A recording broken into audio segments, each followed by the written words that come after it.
Hey, my name is Yves, aka Fractal TV. Yeah, and one interesting fact about me is that I'm not wearing any pants right now. When you want to get off the darkest ground, but gravity pulls you straight down. Earth from a bird's eye view. You should grow feathers and see this too. When you want to get off the darkest ground, but gravity pulls you straight down.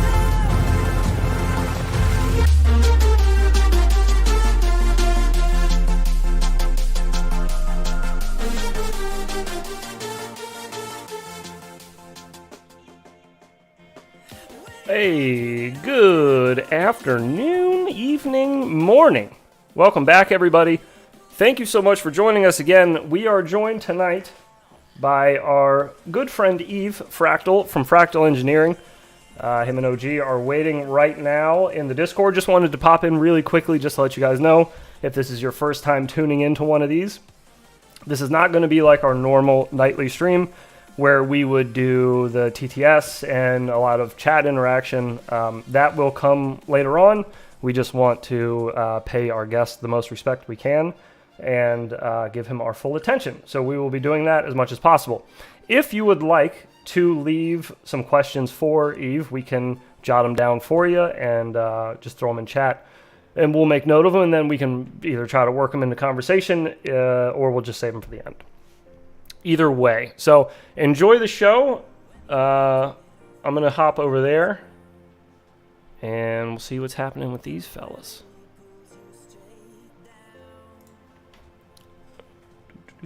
Hello, gentlemen. Oi. Hello. Oh, hello. There we are. Welcome, welcome. What's up, brother? Well, we're doing pretty fine over there in the new shop. Yeah, I see some new background. Mm-hmm. So what's new about the new shop? Space? More space?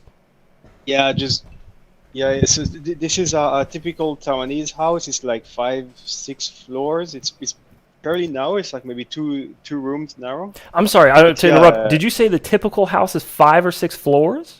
Oh yeah, no big deal. I was gonna say, can we not skip right over that? What do you mean 5 or 6 floors? No, this is Taiwan. It's Kaohsiung. It's the second largest city, so it's pretty densely populated. So houses, they tend to be like fairly narrow, right? Maybe one or two rooms wide. Wow! And they're just stacked up on the floors instead. I didn't know. This isn't common knowledge. No, I had no idea. So is it like you kind of have like one whole floor is like your kitchen eating area, like that type of thing? Pretty much. That's wild. That is pretty wild. Yeah. There is a lot of room we are not using yet. Yeah, I'm sure. If you've seen my videos, my flight videos inside the previous place, over time, I think you could see the place slowly cluttering up. Oh yeah. With inventory and stuff. We used to have this nice dinner table when we moved in. I was like, wow, such a nice dinner table. And eventually it became more and more of a storage and assembly station. Yeah. That always had quad parts on it. That'll happen. And It spreads. We just wanted to move on to something a bit larger and with some room for expansion. Awesome. So now I have a whole office for just R&D and soldering. I don't need to have the printer right next to me, like running in my ears. Right. Yeah, I was gonna say it was very close last time. Yeah, I'm pretty sure you could have even hear it in the mic if it was running. It kind of drove me crazy. I have this noise cancelling headphone that helps a bit. Yeah.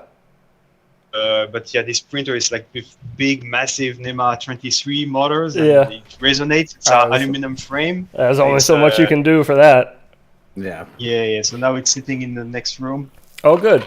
But it's a lot of quality of life and basically it declutters the office. declutters my mind as well. So Yeah, I was going to say these are all things that are very helpful for productivity. So that's good. That's good to hear, because if Fractal Engineering needed anything, it needed more productivity. I mean, obviously kidding. You do plenty. Yeah. Yeah, you do a lot. So that's great to see that you have more room. It's great to see that you have more room, though, to get more work done. It's great to hear. So what's the first step for the new place?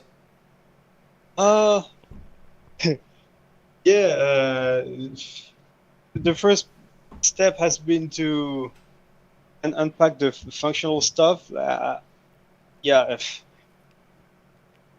launched a new BNF batch at the same time I moved in.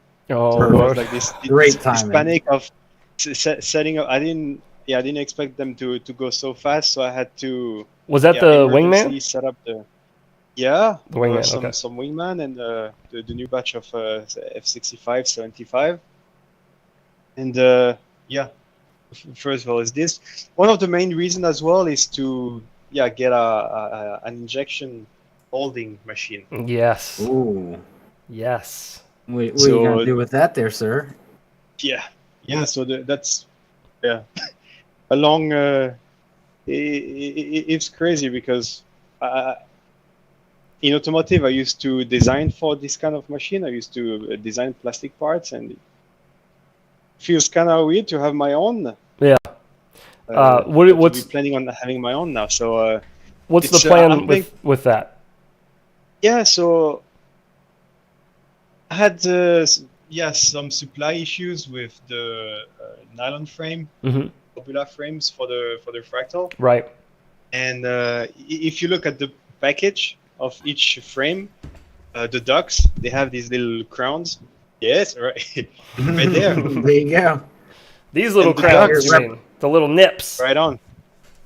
Yep. So these were ducts that I designed years ago, back for the first iteration. They were supposed to be functional for several reasons. Mm-hmm. And I tried many ways to reproduce that. I tried, of course, 3D printing. I tried to print them in SLS, Yeah. like really tough nylon 3D printed. But I couldn't quite get as good weight to durability. Just with the filament, just too heavy. Yeah, there was no way to 3D print something that is as durable and as lightweight as nylon frame Right. cut from cut from this modular frame. So that will enable to be more like self-reliant. Yeah. Yeah. Have more of the on the ball duct, in your I mean, court. Yeah, that will add the improvement as well of these custom designed ducts. And then why not make some props? Yeah. How about some Ooh, there you 3D go. props? That'd be nice. Yeah. Yeah, get us some Exactly. 3D food props. Yeah. Yes, please. Please. Waiting on those You for ever a long end up- time. Trying these? We never tried them. Unfortunately, the only person we knew that could print them didn't. So Well, he tried once. he did try once. Yes, one time. Then he never tried again. Yeah, they didn't work out too well the first time, and then that was it. No. You'll get He that. never- It must be brittle in resin, but you remember the one I printed in even in FDM, Hmm. normal bog standard 3D printer. Like it hovers Yeah. at like I think it was 60%, but it hovers. 60%'s insane though. Yeah. Tougher. Yeah, higher. it was so inefficient. That's like the dog bone, or the pocket bone. The last time I flew that's about 60% to keep it in the air.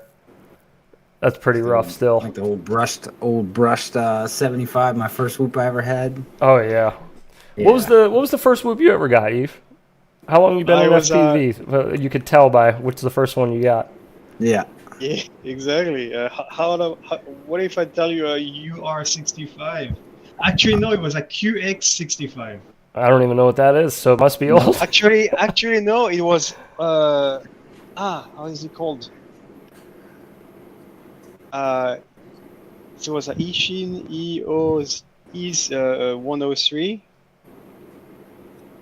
I have no idea. I've never even heard of that. I don't even know that I've flown an Ishin bind and fly yet. Yeah. It was called the tiny pepper. The tiny pepper. Pepper? Oh my goodness. Oh, what was it? Did Was they- it called like that? It was cute. It had this like little red canopy with like some eyes on it. You know, you can stick on. Oh. Yeah. Wait, did you put the eyes on, or it came with those? It came with it. Oh my Oh, god. man. Was it just like an old like running silverware brushed quad, or Nope. Yeah. was it before that? It's using a discrete protocol. You can't even connect to it with a multi-protocol. Nobody Oh my has God. Oh wow. connected yet. Jesus. So that's old. Yeah, and, Does it freestyle? That's a good question. it didn't have acro, so Oh, So I mean, it's like it kind of did. it's like asking Maverick Loop. yeah. It's like asking if a Civic can drift, huh? What about in reverse? Maybe. You get them front tires to break loose, you swing the front end around hard enough, you get a drift out of her. Yeah, in a way. My friend used to always do that with his Yeah. mom's minivan. Drift the minivan. He just full speed reverse and then just cut it. Oh, the little James Bond turnaround. Yeah, Nice. yeah. It was sick. It was my first FPV experience. I had this really amazing camera. It was 1000 TVL, Mm-hmm. Oh wow, and It's impressive for back then. look what they are now. yeah, I ordered on Banggood. I was in Japan for like a couple of weeks, Yeah. and yeah, you just managed to arrive in time. So you're traveling around quite a bit in your life, huh? You've been I don't through a know my few. life. Yeah, but- yeah, you've been through a few different places. Just that since I've known you, it sounds Yeah. like you've traveled a few different places. It just seems like you get around Yeah. quite a bit. Yeah, I think back when about 15 countries, something like that. So 15? a lot of yeah. OG, how many countries a you lot been of to? Just the one. Just the one. just the one so far. Just the yeah. one. The only one that matters. The one I landed on. Nice. Yep. So where are you from originally? France. France. Okay. And then how long did you spend in France before you started deciding to visit 14 other countries?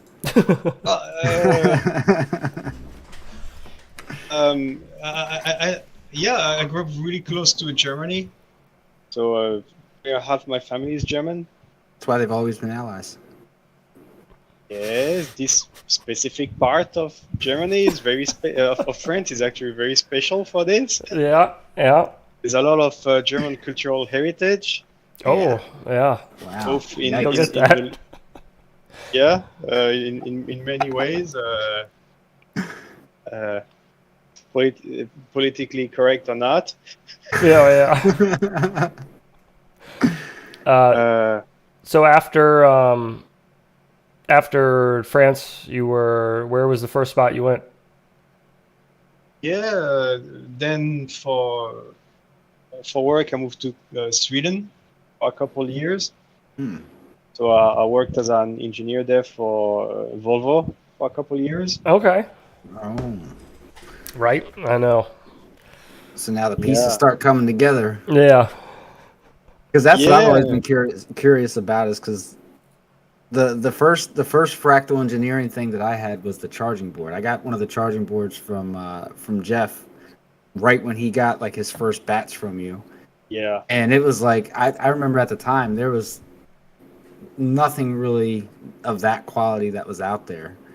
So I was wondering, but now that I knew that you're an engineer, that makes so much more sense. That's him. Yeah. It's in the name. I was gonna say, yeah. Yeah, there you go. So why? Well, I don't want to get sidetracked, but so you were saying. So I'm sorry. Go on. You were saying you were working for Volvo. Put a pin on it. Yeah. I'll come back to it. You said you were working for Volvo, and then what happened after Volvo? I'm just gonna take the cat out of the balcony. Yeah, go ahead. Go ahead. Do what you got to do. Girl. Yeah, you cannot be there. I'm tried to grab her to show you, but she's not really. It's camera shy. Yeah. I get it. Yeah, most cats are. Yeah, she's a house cat, so we don't quite. And we are at the like third floor. Oh, Yeah, so you're up a ways. we don't want her to do crazy stuff on the balcony. Yeah. No acrobatics out. No Catrobatics parkour. out there. No parkour on the balcony. Yeah. So So, anyways, yeah, you were saying Volvo. You were doing Yeah. engineering for Volvo In Sweden. and in Sweden, so and then designing mostly plastic injected parts, and then I got into business. Somehow it it's a was very blanket statement. I got into business. You got into business, yeah. like school for business. No, it was more of a oh man, it was more of a Gigolo business? What kind of business are we talking? it was a business mastermind group. Okay, yeah. With coach mentor teaching how to build a service agency type of business. Okay. And I started getting in business for like $5. I just got a unlimited Skype Yeah. account, Right. and I started like cold calling Canadian US companies, trying to sell them WordPress websites. No way. Yeah, it was crazy. I was making like 200 calls per day after work. Damn. Wow. You just started hustling. Yeah, it was quite soul crushing. Yeah, I think that Yeah. talking to strangers on the phone like this must have been the hardest thing. Yeah, I can't Yeah, imagine. Cold calling sucks. I Cold can't calling imagine. is- I've never is done not it. fun. I've never had to do it, thank God. But I can't imagine. Yeah, Yeah. it's not fun. Doesn't sound like it would be. Yeah, right. Because it's on the phone, right? If you ever done like prank calls, it's not that difficult. Yeah. Like Yeah. there is this feeling once it gets serious, and you get that like rejected by the gatekeeper. Yeah. Yeah, That's a hard feeling. It feels so awful. It's Yeah. Soul I don't know crushing. why. Yeah. So after you do this, you're in. So that didn't work so well. I made a couple sales, maybe. Are you still in Sweden during this time? Yes. Okay. And this is when we started. We found this new funnel, which will be freelance. So I was thinking, hey, I'm already an engineer. I'm already designing products, so maybe I can help inventors that have ideas. Yeah, like help for get a product, products but they off don't the know how ground. to- Right on. So design the prototypes and so on. So I started applying to job requests Mm-hmm. on for this, and I got my first sale. It was like it was even like a hourly job. I set my hourly rate at the same that I was currently making. Yeah, which was I closed. not much. Yeah, must have 15, $18 an hour, something like that. Okay. And I closed that sale in a meeting room in my office Yeah. at work, and it was so funny. I felt like a freaking rock star coming out of the meeting room, Yeah. and I knew that I knew this right moment that I would be quitting this job, and That was it. Yeah. Just had enough of that. yep. Not gonna work. Basically, that was a proof of concept. Yeah, that this first sale showed me that it was possible. Yeah. So then, what's the move after that? So then it's just start my own business. Yeah. So then I had like maybe $3,000 on my bank account, and when I quit, so that would have been like 2 months of living expense in Sweden. So I decided to move to anywhere cheap. with cheap cost of living. Yeah. After living 2 years in Sweden, I was thinking maybe somewhere warm as well would be nice. And was this buddy from this French guy from my business group that sold me on Taiwan, of being, high quality of life, Yeah. great value, great weather, great structure, fast internet, Right. 6-story apartments. Yeah, I was gonna say, Yeah. infrastructure. You got it living all. like a straight baller in Yeah. a 6th-floor apartment. Yeah. Yeah. Well. So. Yeah. So you go from Sweden to Taiwan then, Yeah. and And when he- you yeah, hit because- Taiwan, what's first? And then I joined this shared house on Airbnb. Oh my Oh, god. wow. I stayed there for. It was nice. So there wasn't much privacy. Like the walls were like cardboard. They were cardboard, like thin, just paper thin. Yeah, cardboard thin. Yeah, Yeah. it was maybe So you could four layers. Hear four your layers, neighbors using the toilet and stuff. yes, and many other things too, because they all, I all wasn't gonna basically. say it. I wasn't. It was a frat house, man. Like, Oh, okay. So yeah, Oh, you were plenty. geez. I'm I sure. don't even want to get Yeah. there because the things we've been through, but it did have the benefit of getting me in a community with guys that have been there before. That basically I wasn't like alone in this foreign country. Everything is Yeah. different when you come here, like the signs, the language. I was gonna say, the yeah, culture. that was my next question. Is bouncing around from country to country, it's got to be difficult just adapting every time. That was my first time out of Europe, so that was really That's a big really jump. quite a shock, yeah. Um, And so you're in Taiwan, and Yeah. you get started. Approximately what year is this, by the way? 2016. Okay. 26. Okay. Just trying to get a time frame going on. All right. So you're in Taiwan, Yeah. and the move I'm is just- make connections, start a business.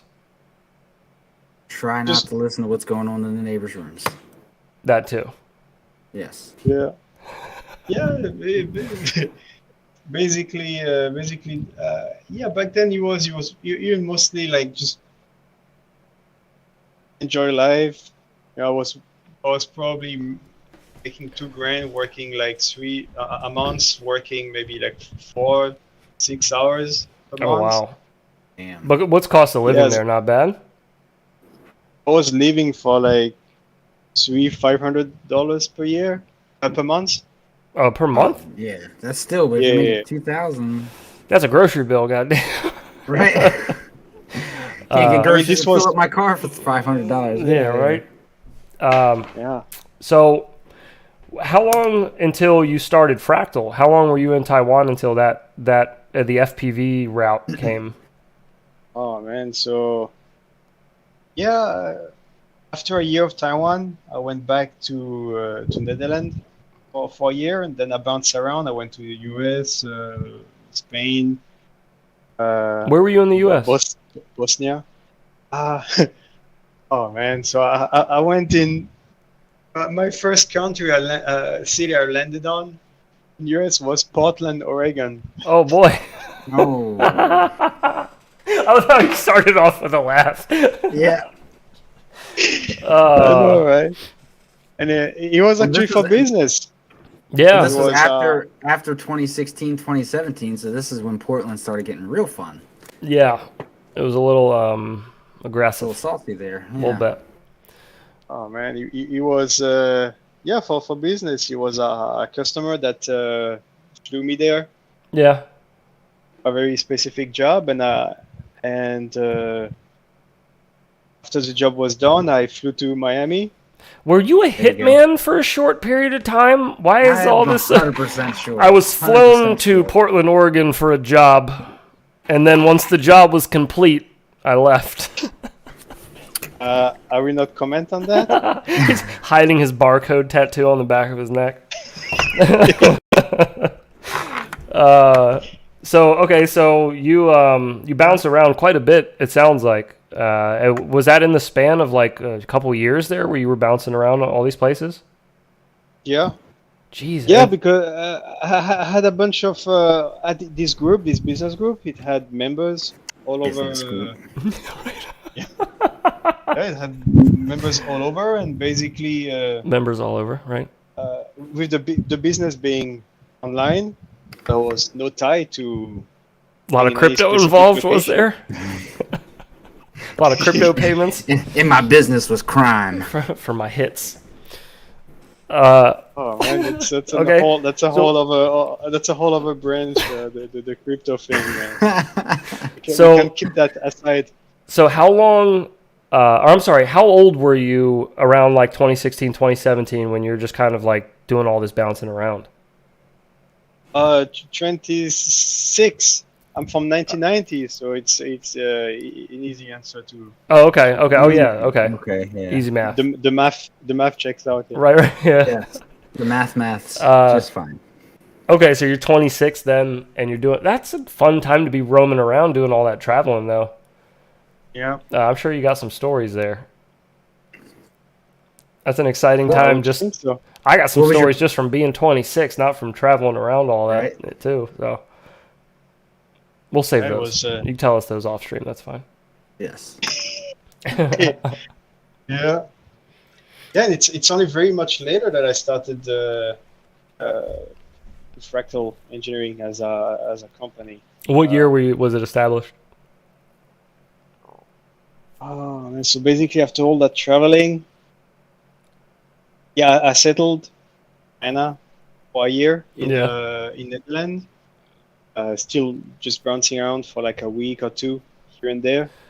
Okay. And yeah, well, I was in a relationship that was pretty much spent. So that's when I went to Japan. My plan was just to stop by Taiwan Mm-hmm. for like a couple of weeks to visit some friends, Yeah. and then keep moving on, keep moving to keep traveling, visiting. Yeah, basically hanging out with guys from my business group. Just living, just having fun. Yeah, keep on living that frat life. Yeah. But yeah, this is when I met again this girl that I met in Spain Another girl. the year prior. This is a different girl. This is the girl that became my wife. Okay. Okay. And yeah, and basically we did off, and we ended up I ended up staying there for a while. You met her in Spain? Taiwan. Yeah, Where's your wife from? I met my wife in Spain. She was from Taiwan, so Okay. Oh, Okay. man. I'm wondering shall how. we get there? Oh man, okay. Yeah, sure, fine. Why not? It's up to you. You go wherever you want to go. Floor is yours. I used to be very much into pickup. Excuse me? Into what? Yes. Into like pickup artistry? No. Wait a minute. Is there YouTube videos of you out there? Negging girls? There might be. I might have some hidden channel around, just Oh. infield footage. As long as you're wearing one of those big Jamiroquai fluffy hats when you do it, I'll watch. I'll tune in. Yes. It's called peacocking. Yep. You should learn about it. And you'd be surprised by how well it works. So you were doing what, peacocking? Yeah. It's I believe it. ridiculous. I believe it. I believe that some of that there's got to be some truth to some of that stuff, because otherwise those dudes wouldn't be out there selling it all the time. So how did that go? How long were you doing that for? Scooping up the ladies. 5-6 years. I guess until you got married, And right? Sorry? I guess until you got married, right? Like you just Yeah. Absolutely. you picked up until you picked up a wife. Yes. I get you. Okay. And in some ways, this probably was always the goal. Yeah, it was to basically develop myself as a man and have the ability to choose which woman I would want to share my life with. Just a confidence builder, so you could just talk to whomever you wanted to talk to. There's so many. Yeah, I get it. That was so instrumental in my development for sure. And you know what's funny? I think today's like youth, like today's like early 20s age, they need it more, even more than our generation needed it. Like the younger they get, it seems like the harder of time they have. Because everything's online. Yeah, there's a lot of face-to-face loss for sure. Yeah, I feel like a lot of the younger generation has a lot more trouble with like even phone conversations. Like even a phone conversation is too complicated sometimes, where it's like I'd just rather I don't answer and I just send a text kind of thing. It's like, well, that's probably not good. No. You should probably be able to communicate with people. I guess if you're older and you're already married, you got a family, who cares? Don't answer your phone. Just send them a text and be like, what do you want? But, you know. So anyways, sorry. So that helped. Kids today. That helped with building your confidence. Yeah, and even like developing myself as an individual. Right. And I was probably very, very awkward before that. Weren't we all at one point? So still are. Yeah, and basically understand how social dynamics work, how to have a conversation as simple as that, and just have a shitload of fun doing so. Well, good. So it was helpful then. And it was fruitful. And then basically, of course, and the result of that was years later when I was in Barcelona. I saw this girl in the street, and I just approached her. Mm-hmm. And yes, and I think my first word was like, "Hey, I just saw you walking. Are you from Taiwan?" And she was, "Oh shit! Well, yeah, I am." And then I kept on looking at her. I'm like, you don't look like the Taipei kind. Are you from Kaohsiung by any chance? That's a city I used to stay. So, oh shit! Oh yeah, I am. And then we ended up going on a date the same day, like for like a 2-3 hours. We just walk around. How much luck was involved in that, or did you really just look at her and you were like, you don't look like you're from that city, or you're from that place? Probably significant. Yeah. Ton of luck, yeah. Yeah. Some cold reading as well. Yeah. For sure, yeah. That's crazy. So it works out. When are we gonna get the Fractal Engineering guide to picking up women? Is that coming out? Fractal Social Engineering. Oh wow. Yeah. You already got the Wingman, so that's true. Oh, that's true. You got it. You got the reference. That was super meta as well. Yeah, I never met. Yeah, what? That's very meta. That's funny. Okay, so you do the pickup artist bit or you don't do the artist thing, but you do the pickup shtick for a bit, working on yourself, building yourself, and then you said you're in. God, where are you at the moment? You're bouncing around so much in the world. He's in Spain when he met. Okay, so he was just. Yeah. We were in Barcelona a second ago, so I want to pinpoint exactly where we are. Barcelona, okay, so basically, that was like 2017. Okay. Yeah. So basically, it was just a day. I met her just a day because she had to leave the day after. Right. And we exchange phone, and I say, hey, if I, next time I come, I'll hit you up, and which I did, and yeah, once we did, and we never stopped seeing each other. and I kept doing my agency Mhm. thing. And in 2020, uh, I had a little activity went a bit low on the client side when I ran out of new clients. My funnel fall apart, Mhm. and I thought this would be a great opportunity to finally develop my own products. I mean, Yeah. Why? I mean, yeah. I Why think not?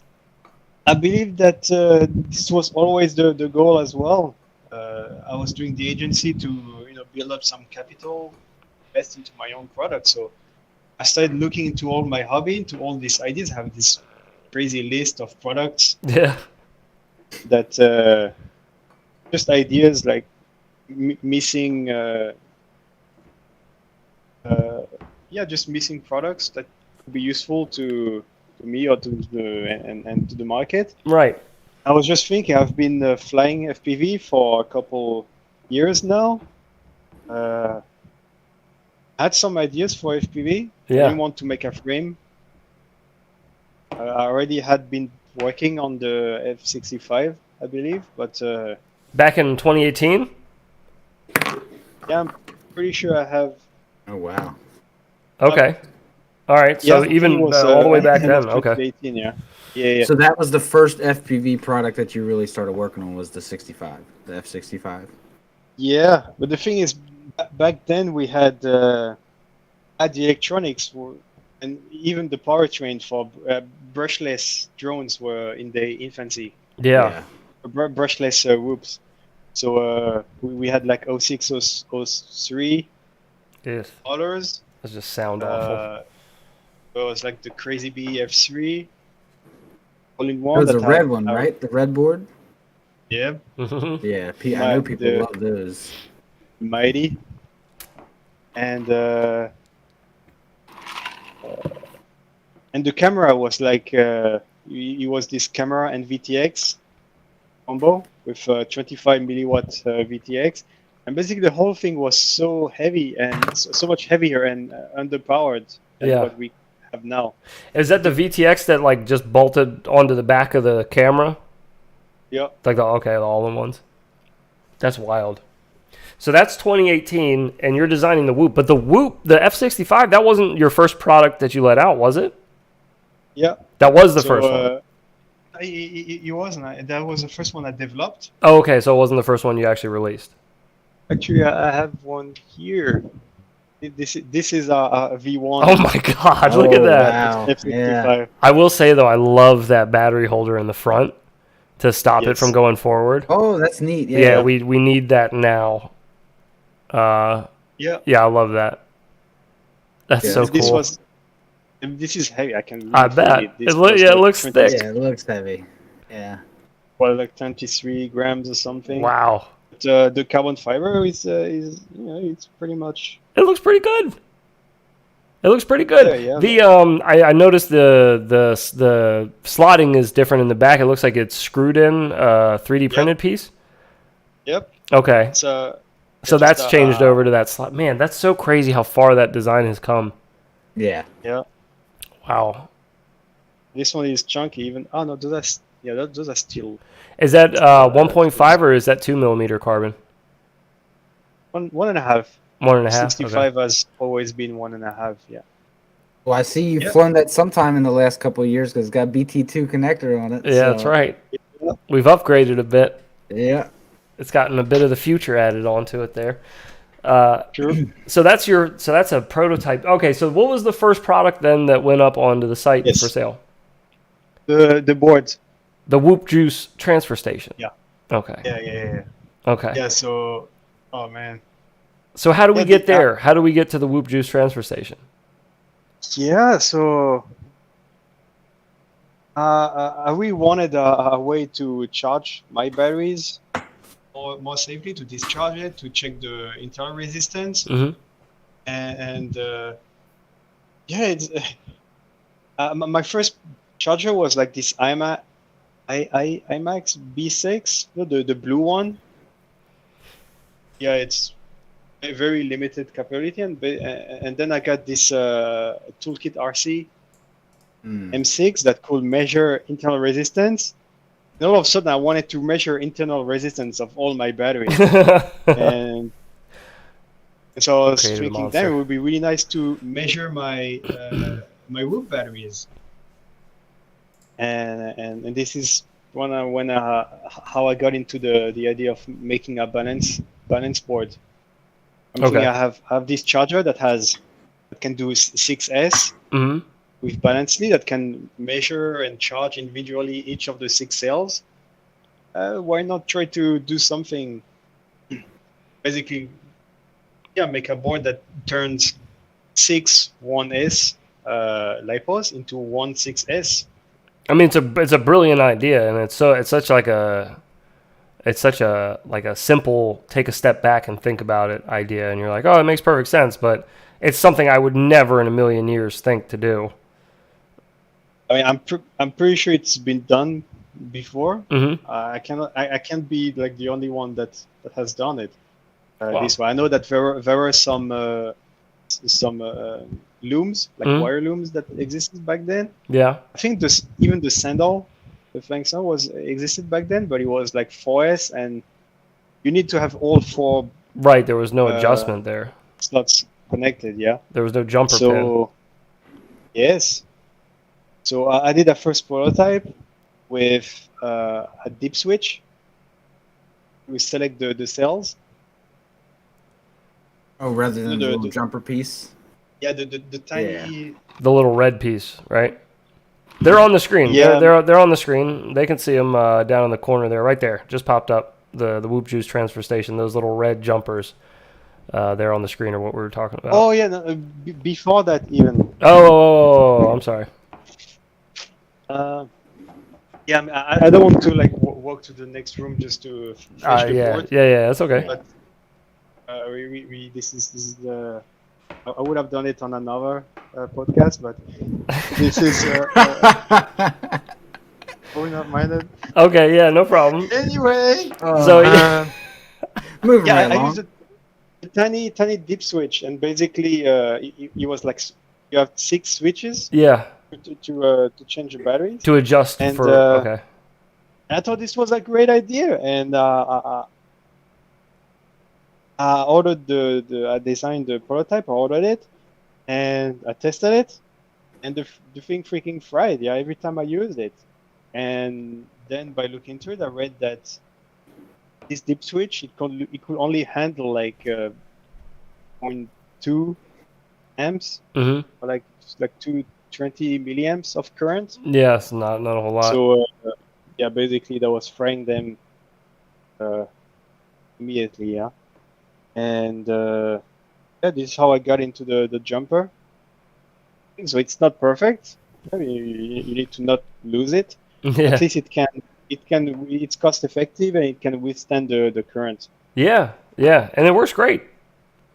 I still And- use Never had mine. an issue. Yeah. And another cool thing with it that I have found is because you can also discharge batteries with it too, or like the regular, these regular little kind of ones like this, like you can't discharge. So if you charge too much and then you break something and you can't fly, you're just kind of Stuck with charged well. batteries. What do I do? Yeah. So many times I just plug it in and I hold it like this, at full throttle. And, That's Just what we were running doing. down. The night when I was at Whoop Wars out in Colorado last year. The night before we were leaving, I was like, "Oh crap! I got a bunch of like 6S packs and all charged." So I was just sitting there. Me and AK were sitting there, just arming our 5-inch quads, just with no props on, just spinning them out, trying to burn the batteries down so they don't explode on the airplane. Gotta love it. oh But wow, yeah. I wouldn't do that without props. Well, So, That's what I said to him too. I was like, I don't think you're supposed to do that without props on at least. well, Yeah. you'll have that. You'll get that with the big jobs. Yeah, that'll happen. That's all right. The batteries went home discharged, so that's good. Yes. Quad might be screwed. Motors might be a little ruined, but Well. it's all right. No problem. Okay, so anyways, so you let out But the Whoop Juice so- transfer station. That's your first. So Big yeah, break. basically, I had a working product. So this is when I offered it for prototyping on the Tiny Whoop group. On So, Facebook. yeah, yes. Okay. Yeah, I Yeah, so remember that. big shout out to Jesse here for allowing me to post on the group. Jesse Perkins, Mr. Tiny Whoop. Right on. And he was the first pre-order as well. He was the first one that jumped in and got his first pre-order. He knew what he was looking at. Right on. And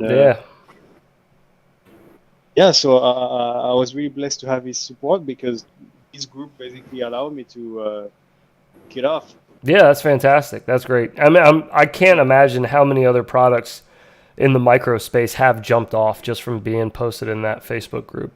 Oh, I'm sure. That group It's gotta is be a ton. pretty influential, and in a lot of reasons. For I mean, our growth as a channel here, a lot is in part because of that micro group, the Tiny Whoop group. Yep. Our Back in the- godfather, Jesse Perkins. Yeah, man, the Godfather. The guy. Yeah. We're still trying to get him for a creator challenge. One of these days we'll get him, Mr. Tiny Yep. Whoop. Yeah. You're on that list too, there, friend. Don't think you're gonna escape. He gets a little giggle. Okay. Yeah. Yeah, you're not gonna escape. Can you Matty flip Okay. yourself? You think? Double I Matty have to, I flip. guess. I mean, you said you made it to what, week 17 of iGal, right? Oh, speaking of, yeah, iGal. Let's talk about that for a second. How was your experience? I don't think I've ever talked. How was your experience in iGal? How did you like freestyling with a deadline? Yeah. And did you ever put on pants? That's the real question. That is true. That's what everybody wants to know from the intro. Yes. Yeah, the funny thing as well, when this iGal thing started, like he was still pretty, weird to not wear pants. You know, it was the beginning of the pandemic. Nowadays, I'm sure none of us are wearing pants right now. So. No, yeah, who needs them? Fractal Engineering shirt and nothing else. We're good. That was probably one of the funniest parts about everybody working from home when the lockdown was going on here. Is like I would walk into people's houses to do plumbing, and there would be these dudes with like button-up dress shirts and ties, and then just like pajama pants, plaid pajama pants. Yeah, why do you need them? Yeah. Gotta stay comfy. Yeah, just don't Jeffrey Tubin yourself on camera. That's all. You want to avoid doing that. Camera's on the whole time. Camera's on the whole time. Huh? So, all right. So you got the iGal, man. So iGal was incidental for real. I mean, so many times, like I see the trick of the week. I'm like, man, I'm never gonna make it. There's no way in hell I'm gonna manage to make it. Like the Matty flip. yeah, I was like, there's no way I'm gonna make it. I'm packing my gear. I'm like, all right, it's time. I have to go, and I find a spot, and I freaking landed. And my mind is just blown. I'm like, holy shit! I had it in me all along. yeah. Sometimes you need that push, and Skittles is the man to push you. Skittles and Ribbit, hell of a competition they got over there with iGal. So you said you made it how far in iGal again? Yeah, 17. 17 weeks. Was this iGal? Was this which iGal was this? Was this iGal 3? That you It competed was in? 3, right? 3, yeah. Was it 3? This- Or was it the one this that... past 3 or one? 2. I think it was the one we were in. I think it was 2. it the same one? 2? Was it? I don't remember. It was last one. the last one. the one that So just was ended? 3. Okay, the one that just ended was, iGal 3. Was it really? I swear he was in iGal with us. Was he not? Mm. If Dan were here, he would know. He'd be like, I'm checking my Oh, yeah. spreadsheet. 1 second. Please he's got hold. he's got that spreadsheet memorized. He gave us aviation stats in like 0.2 seconds. That's true. Yeah, that's true. If Dan were Yeah. here. Skittles were here. He knows the way. Yes. So, and you flew a Fractal build Yeah. through all of iGal. Same build? Yeah. Same build, same props. Same props? I didn't change even Damn. the prop, yeah. Damn. And about this was the ducks? first time you were doing some of these maneuvers, right? Yeah. Wow. So many crashes he was in. I also this, and that was flying a F75 prototype early on as well Okay. for some of the outdoor tricks. Yeah, it was insane. I was, I was reading everyone posting about like just tapping out like technical Yeah. tap out. Like, yeah, I burned all my FC, I burned all my whoops free.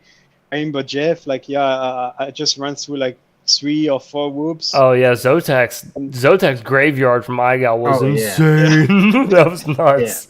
He's just ripping Yeah. boxes out of his inventory, just like, oh, another hummingbird, another pea brain. I'll be Right? damned It if was I'm out when this this- week. Yeah. It In was when Rue, the new too. drone was just released as well. Right? That was like the Yeah. first like $100 all in one. Yeah. Emotes to so $100, many yep. of these. I was like, Nothing. And that was the F65? yeah. Wow. That's wild, man. So you were working on the Fractal75 during iGal, though, right? Wasn't it prototyping? I Yep. feel like you had a video or two that you did in iGal with a Fractal75, right? Yep. When you 100%. were flying that for the first time, were you like, oh my God, this is the shit? This is the way. Yeah. Yeah, I mean, it's so fun because I was adamant about not doing it for the longest time because for me, a Roop is 65mm and Traxel, it's 31mm props, Yeah, 1S, nothing else. right.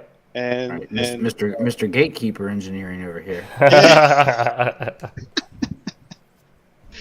so I was really a purist in this way. And then it's basically under peer pressure, basically. Everyone was like asking me, yeah, do a 75, do a 75. I know I messaged you I about was it. like, I Yeah. was like, all right, I'll try it. And I got a Moblite 7, and I transferred the guts to it. And Mhm. this was basically the prototype. Yeah, I don't think I even like unsoldered anything. I just transferred the guts over. just took the whole That's all you need the to whole do. spaghetti from a monster Mobley over. 7, yeah. Yeah, the And, Moblite yeah, 7's it was- guts were brilliant too. Yeah. To take out that was the OG Diamond and the 19,000 kV Unibells. And when Having you the think Runcam about Nano it- 3, that's perfect. I have a BNF. That's basically all it is. Huh? Yes, Except, it's a beefed up. Yeah, it's way only the stronger, props- insanely only the stronger. props are different, but Yeah, the yeah, powertrain is the same. Those Same those cam, same HQ pops, all in one. those HQ props the Moblite 7 came with were garbage. Those were so bad.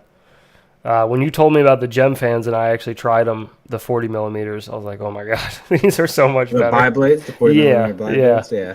For Yeah, I freestyle, got like oh my God. two more sets of the HQ 40mm bi-blades, and I'm like, I'm trying to hurry up and get through those, and so I can get some gem fans and just switch to that. But I hate having just bags of props sitting around that I know I'm never going to use. So. I know, yeah. Just give them away at some point. It's wild how much these props by themselves change the flight characteristic of this format. Yeah, it's a big difference. Very big difference.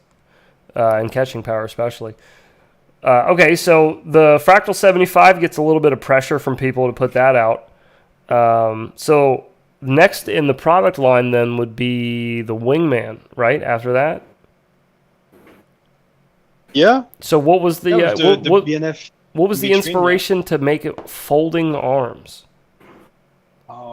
Yeah, so the first inspiration was the Recon. No, was it the Recon? The Nano long range. Right. Long range. Right. Yeah, that was the one that went everywhere. Everybody, that was posted all over the place. Yeah, right.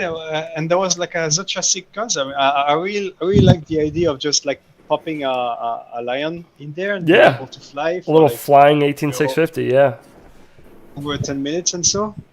And and back then, like nobody, there was only the 3D printed option. Right, yeah, I And remember.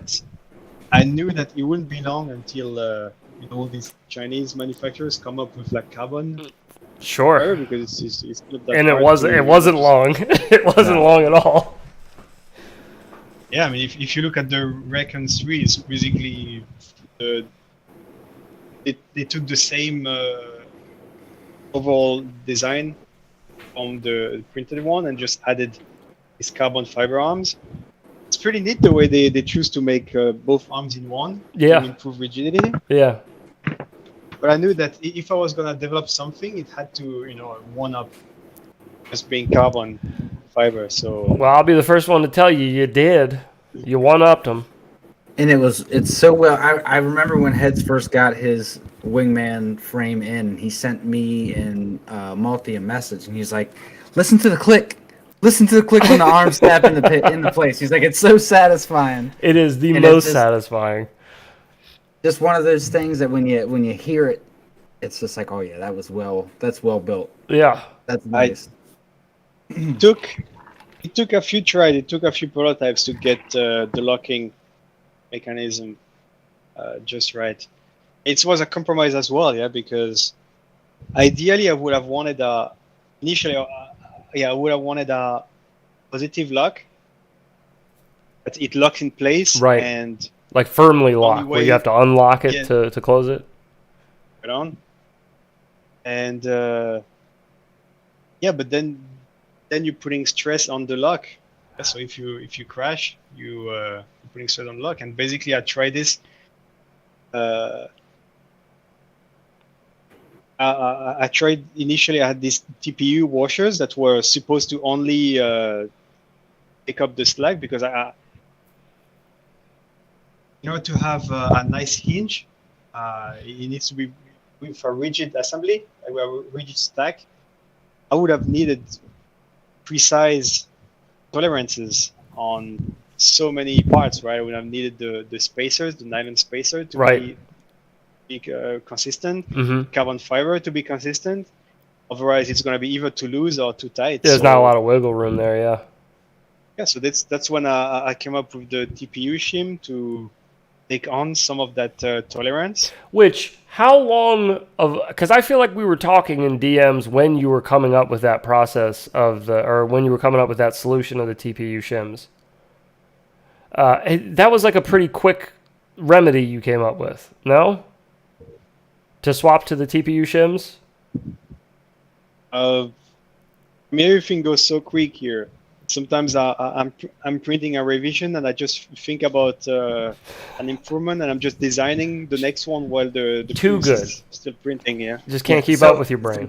So everything's done in house, right? Like you don't really outsource anything. All the carbon cutting, all the printing, all that stuff is done right there by you, right?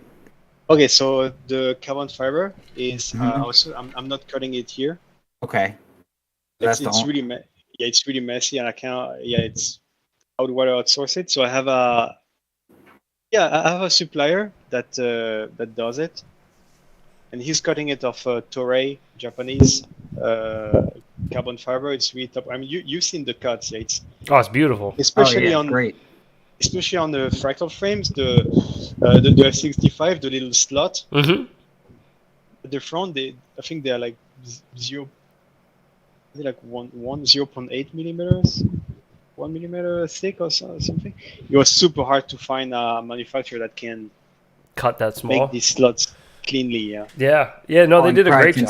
Do it consistently too, and the other consistently, thing, yeah. Because I feel like I have two F75s and then an F65, and like everything on all three of those, like carbon wise, is perfect. Where I've seen some from like bigger manufacturers, some like carbon frames and carbon supports and everything, where you look at it and you're like, really, this is what you're putting out there for the people? So, as you know, to the bigger companies out there, if a smaller company like Fractal can do it, there's no excuse. Yeah, well, the secret is that I personally look over each single part that comes through. Yeah. What's quality control like for you? What are your opinions on our larger manufacturers that you deal with? Let's say something that you're more familiar with. What is your opinion on our larger manufacturers in the micro world that you deal with? So like Happy Model, that's pretty much it, right? GemFan, do you deal with them as far as for the props? Yeah, GemFan is Okay. So So- cameras, what cameras on your bind and fly? They run cams. I have Cadex for the Wingman and Runcam for the whoops. So, what's your opinion on quality control lately with, let's say, happy model stuff? If I just had to guess. Well, I mean, it's pretty much quantifiable. It's not quite an opinion, yeah, but it's been going down for sure, right? I can see it in my numbers. Yeah, I can. Well, I ask how- because like I deal with a lot of flight controllers. I see a ton of flight controllers and a ton of different bind and flies and stuff. OG sees a ton of different bind and flies, tons of different flight controllers, and we go through our fair share. But you probably see double of what we see collectively. Oh yeah. Just because sure. of the mass amount of production you're doing as far as building bind and flies, out of other people's electronics. So you're kind of relying almost on other people's, or not even almost, for sure. You're just relying on other people's quality control. So I'm just curious, like, since you see a huge amount of it, since you see a huge amount of product, like what, as far as, I know it's gone downhill just because OG and I see this, everybody sees this in the community as well. But like, what do you think as far as like, is it detrimental how much it's gone down, or is it like maybe it's just because of like all the COVID crap that happened that kind of slowed them down, or are they just getting lazier? What's happening? What's your best guess? It's hard to tell. Yeah, I mean there is a component shortage component in there for sure, I believe. Is that why some micro flight controllers are $100? Yeah, I mean everything takes. Yeah, you can see the price fluctuating. Oh, I know. Yeah, I feel it. Well, even just the price of bind and flies in general is just like you look through like any of the big sites for like bind and flies that are coming up and out and everything. It's like, good lord, they're getting pricey. Yeah, it's crazy. And somebody brought that up about Fractal the other day on stream when I was streaming. They said that the bind and fly price had gone up since they last looked at it. Yeah. And I was talking about it. It's like, hey, I mean, everything did. Everything's gone. I mean, he has to cover the stuff that he has to buy to do these bind and flies. It's not. Oh yeah, it's one of those shit rolls downhill type of situations. Yeah, it's unfortunate. It's kind of unavoidable. Yeah, about the BNF increase also is, I kind of messed up my pricing with the previous. I didn't want to say anything about this. With the previous BNF, I mean, even I believe the first BNF series that I did, like of the S65 and so, I think I was even making a discount on the BNF compared to buying all of them separately. I can tell you were, for sure. That was so wait, were they underpriced? Yeah, basically you could get a BNF for cheaper than buying all the components separately and building it yourself. And not only that, but you had Yves building it for you and doing a second layer of quality control to the original manufacturer's quality control. Because if he gets a flight controller in that's dead, that's going to get fixed before it goes into your bind and fly and goes out the door. He's not just going to put a dead flight controller in and send it out. So you were basically paying people to get your bind and fly. Well, my idea was I was starting out. Yeah, I wanted it out there. I knew that BNF is a good way to put a product out there. Maybe people are more likely to try something new if it's ready to fly. Yeah. Than assemble it themselves. And I was seeing it as a bulk discount. Yeah, I mean, if you take all the components together, I can certainly make a little discount for the order size. Sure. Yeah. Just on for under this principle. Right. And so the first couple DNF batches were a mess, huh? Well, I mean, it's not a mess. Quality control on the flight control was so much better. Yeah, so it was pretty. I had pricing hardly any dud. Yeah, so. But lately I figured out that I was still doing that. Like I had zero profit. I wasn't charging for assembly. Yeah. And this doesn't quite work too well for me now. Yeah, that's understandable too. It should be. So now I'm just putting a small fee for my assembly, and even like Again, I think it's worth it because Yeah, I don't you're think- I don't you're see getting that anything wrong extra with that. layer of quality control that you're not going to get anywhere else. And then you're also removing the risk of having to do all the building yourself. Yeah, because there's plenty of people like me and Heads were just talking about this the other night because I was like, I need to just give you all of the parts, buy all the parts, give them to you, and let you build me a mob thick because I do not like building. I don't get much enjoyment out of it. It's not what I'm into, but there's some people that just get a kick out of it. Tickles their fancy. I'll wake up at 3 in the morning and start building stuff just because I can't sleep. I love building. I'll wake up at 3 in the morning, think about building stuff, and put it off until I absolutely have to, and then build it and to think how much I hate it the whole time. That's pretty much my process. So, what do you think takes up the kind of the majority of your process with running the store? Is it building binding flies? Is it shipping stuff out? Is it assembling frame kits? Like, what's your biggest kind of time suck with running the store? Yeah. Yeah, BNF sure takes a bunch of. I mean, even there's so many issues that arise lately with BNF. Like everything, would everything work fine? It will take me about an hour. It takes me about an hour to assemble a BNF. For one bind and fly ground up, no problems, 1 hour. Yeah. Yep. Wow. Okay. How long do you think it takes you, Heads? To build one? Yeah, since we're talking about similar build, almost exact same build. 20 minutes. 20 minutes maybe. But I also don't do nearly as much cleaning, quality control, prep, cleaning after soldering. I don't do any of that. So when you buy a bind and fly from him, you get all that stuff. You get his care for the product comes through when you get it. You see it and you're like, yeah, this wasn't some a-hole that was like getting paid next to nothing that just slammed this thing together and threw it out the door. Yeah. Like, this is somebody who cared about what he was sending you. He wanted you to open this and be like, stunned by it. When I do a build, it doesn't look that way. It doesn't look like that. Yeah. Mine are a little sloppier. So it takes me less time, but you also get way less quality control on my builds compared to you. I'm going to give you an example. Just, the last batch, so I made like 5 or so, like that.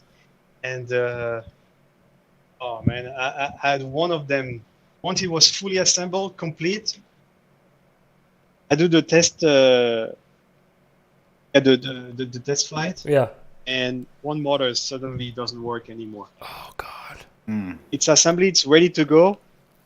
It's been set up. I've tested it before. Like now the first thing I do, like I put the motors on. I use the power supply to check for short. I use the current limiting. Yeah. But sometimes it doesn't work either. I don't know how this works, but yeah, sometimes it works well on the current limiting power supply. And once you put a LiPo in, you blow a FET. Yep. I know the feeling. So this build was ready to go, and all of a sudden it doesn't spin. So I removed the motor. I try another one on. Still doesn't work. So that means I have to freaking swap the whole flight controller, the whole thing out, setup, the whole thing out. But I do it. And another one from this batch. When I do the flight test, I notice I have a sticky motor, a motor that doesn't start well every time. Yeah. I was just thinking, what do I do? Like that's so frustrating. God. Yeah.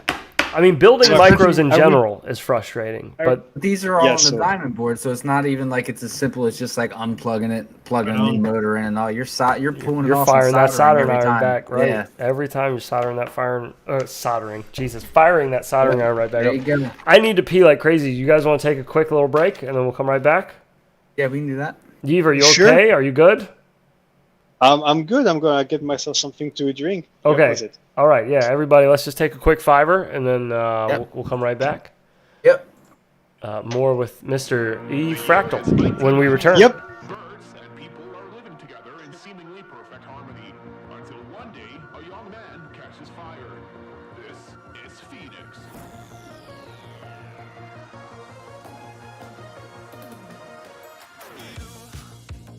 You've been knocked down and got up again. In a corner, you're surrounded, no defenders. You've hid your fury and kept it in. But it's time now, you ignite and turn to embers. Like a phoenix, you burst in a fire burn. A thirst and desire, you transform right up in a flash. You spread your wings to rise from the ashes. Phoenix, you burst in a fire burn. A thirst and desire, you transform right up in a flash. You spread your wings to rise from the ashes.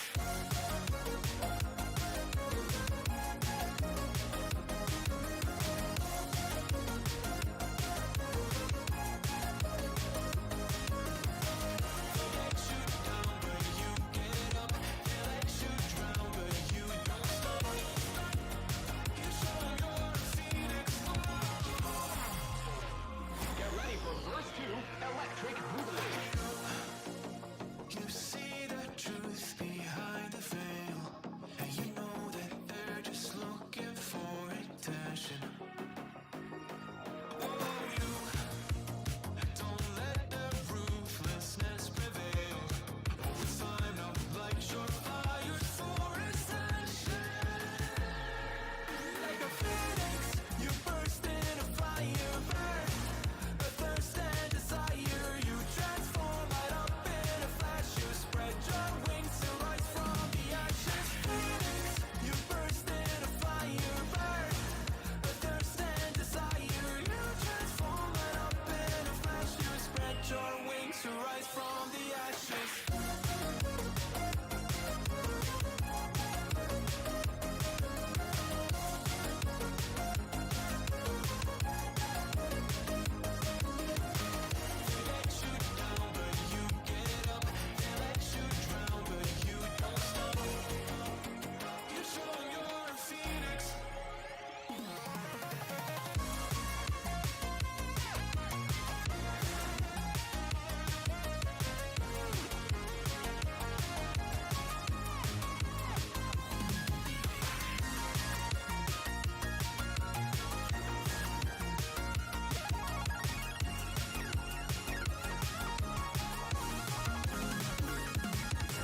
Phoenix, you burst in a fire burn.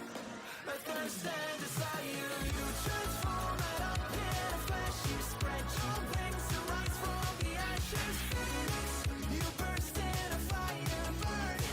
A thirst and desire, you transform right up in a flash. You spread your wings to rise from the ashes.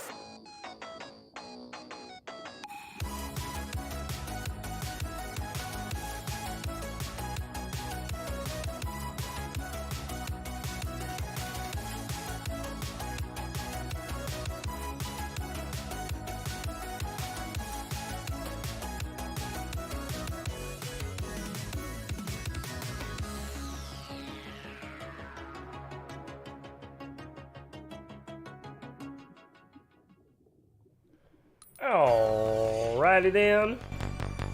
WB. I'll take that down some. All right. Good Lord. Do you feel better? Feel good? You good? You okay? Yeah. Yes. Okay. Oh, yes. All right, I'm back. Well, WB. WB. 4. What were we talking about before we left? What were we talking about? The Wingman. Was it We had just 5-inch finished. frames? 5-inch frames? Yeah. Yes, we had just been talking ad nauseum about 5-inch frames. Did you not remember the conversation? Oh yeah. Hexacopters. Do you not remember? No. So the Wingman The Wingman drops. So then I guess the next question is, how much can you tell us about what's the next thing on the horizon for Fractal Engineering? Yeah. Oh man. Yeah. It's too much. Yeah. much? So yeah, it's actually yeah, so much that I'm gonna start my let me see my roadmap. Your roadmap. How about a Fractal 60? I'm sorry, a Fractal 85. The people want to know. Fractal 85 freestyle frame. Yeah, I've noticed. Okay, so it looks like this is coming up more and more lately. It is. I've heard it a bunch of times. Yeah. Yeah. I was thinking this would be a great project once I get the injection machine, Right? Yeah, you make your own ducts for it. Why not? because I don't know if I've looked up for 85 millimeter Your options are kind of limited there. frames, and it doesn't seem to be quite. I think Ishin has one. Well, Bit FPV has one. FPV. Yeah. They're probably more expensive too, right? Sorry. Yeah. Bit FPV has frames. They do. And then you said Ishin has frames. Did Happy Model made a 85 millimeter frame? Did Didn't they? they? I'm pretty sure I they don't did, and it's know. only available in China. I think. I did ask them about it, Mhm. and yeah, they say it's not available. It's not available anymore. Oh, okay. Well, they did make one at one point. I don't know what they use it for, Yeah. but I do remember seeing it. I'd rather not work with beta FPV. Yeah, you'll get that. Yeah, they did. Happy Model did just make a pretty generic 85 millimeter brushless FPV frame. They never did a bind and fly, 85 millimeter bind and fly. Doesn't look like it. No, they never did anything with it. Looks like they just made the frame. Because they didn't even name the frame anything fun like Mobula. The hell was that? Sorry, I tried to mute it real quick. My dryer buzzer going off. Good lord, that was loud. Oh, my camera fell out of focus too. Hello? Yeah. We're falling apart over here, boys. Abort. Dryer noises, cameras. Hello? Camera? You want to focus? Do you? Hey, there we are. Hey, We're back. there's heads. Just for a moment. I'm sorry. Okay, so we were at the 85. Oh yeah. Okay. So what's next? Yes. Yeah. So 85. Yeah. If I can find a decent 85 millimeter frame that is not beta FPV, otherwise, yeah, I'll just keep this aside for when I'm able to make my own ducts. Yeah. Um. So we're going to hold off on the Yeah. 85 until we can do our own ducts then. Yeah. Uh, I mean, I guess. Nah. Yeah, I was thinking. I guess I could make just a carbon fiber, like a 75 light. Oh boy, mute. sorry, your time's up. Answer time is over. You just ran out of time. There's the buzzer.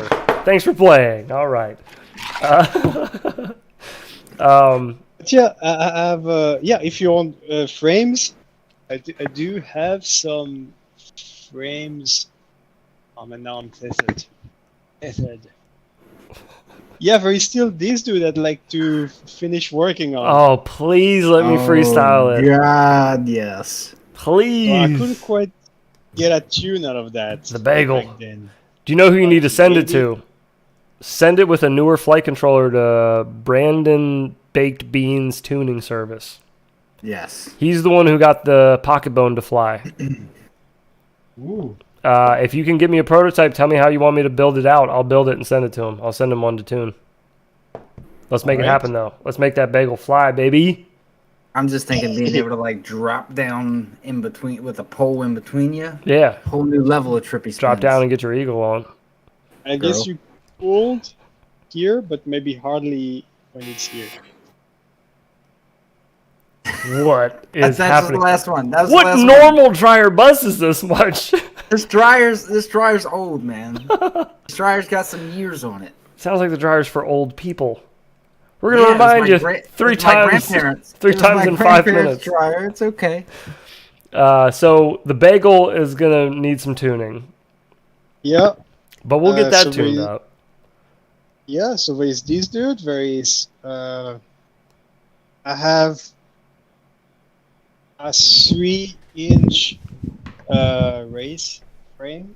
A 3-inch race Yeah. frame. Like a street league trainer kind of deal. Okay. Ooh, Are you working with Okay. anybody else on designing it, or just you?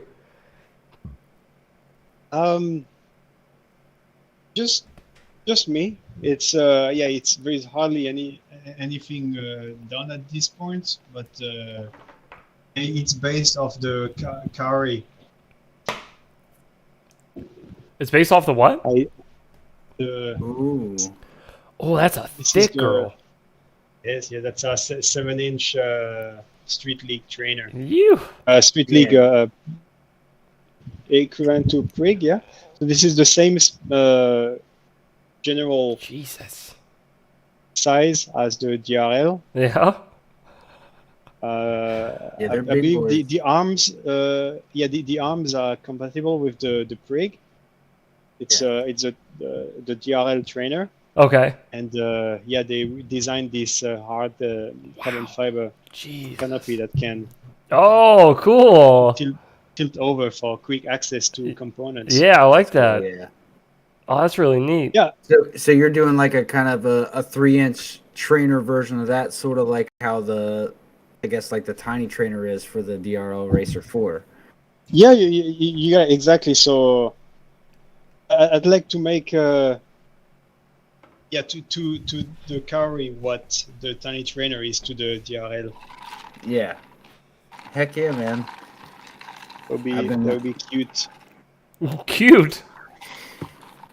Oh yeah, it's just little 3-inch. Well, it'll sound terrifying, I'm sure. The tiny trainer, I don't know if you've been around one of those flown live. But I heard OG ripping 3-inch, his, yeah. and I got Yeah, a they're fun. 3-inch 3S. It's awesome. It's that could be one of the angrier sounding classes I've heard.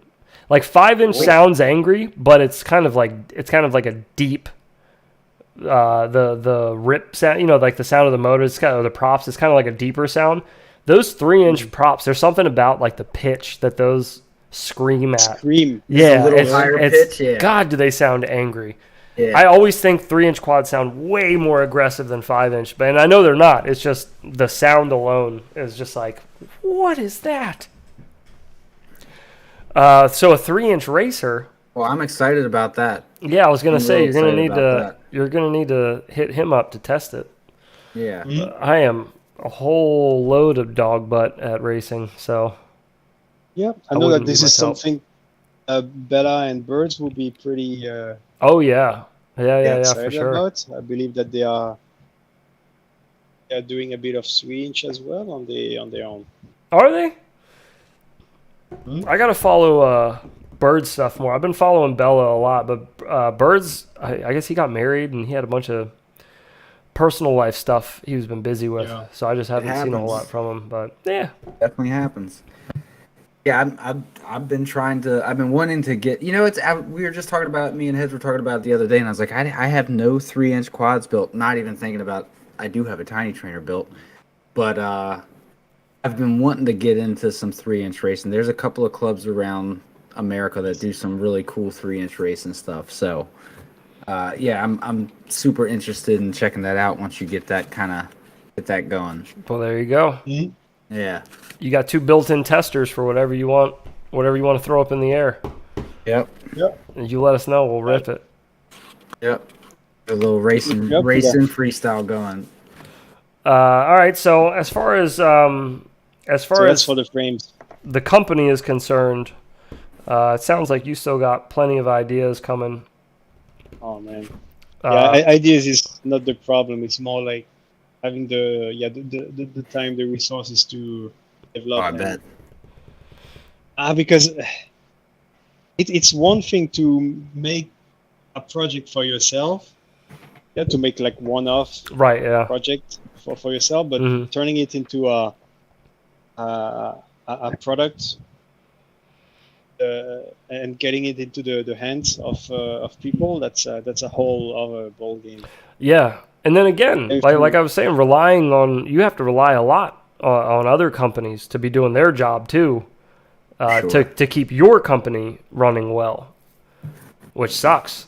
That's tough. You have a fair amount of responsibility yourself, for your own business, but then you also have to rely on these other Yeah, because companies. like let's say for instance, say Happy Model has a shortage on their flight controllers, and that completely throws off your bind and fly Right. Yeah. situation. Yeah. Like stuff like that. So Or their I had- QC just completely nosedives. Yeah. Well, I had this issue just a couple batch ago because I don't stock many. I don't have many inventory, and like several times, all the electronics was sold. If like they sold out before they arrived. Like I ordered them, Oh God. and As soon as they are come already in, sold you're just right back by out. by the time they arrive. Yeah, so that's why I stopped doing back order. That's a I good idea. implemented this whole. I'm sure it gets to be a lot. Yeah. Yeah, so now everything is really tight on the website, on the shop. You cannot order a product unless every single component that makes this product is in stock. Like if there is one screw missing to assemble a F65 kit, Yeah. you cannot order it because I don't want you to wait. So you have your Yes, inventory and set up so that if there's one piece, even a screw missing Yeah, out of your inventory for your home shop, like where you live in your shop basically, and where you produce. I mean, you're a one-man show, which I don't think anybody from the outside would ever know that. I think the way that you run that business is so well done, and it's so well oiled. Like everything just works so smoothly that nobody would ever assume it's just one guy that's handling everything. I mean, assembly, everything. That's another question too. Have you ever thought about bringing anybody else on, or is it kind of easier to just keep it just localized to yourself?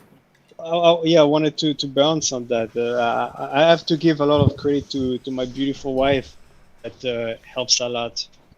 If anything, from financial to operation, financials to even like packing, assembly, she helps a lot That's with great. that as well. Yeah, that's great Yeah. to have. The built-in help. So So That's she'll great. help you like box up orders and stuff like that. yes, Yes, that's sick. and she really loves helping as well. Oh yeah, That's what we in America call ride or die. that's a ride or die chick right there. That's right. That's a ride or die chick. That's awesome, man. That's great. But like again, that should be.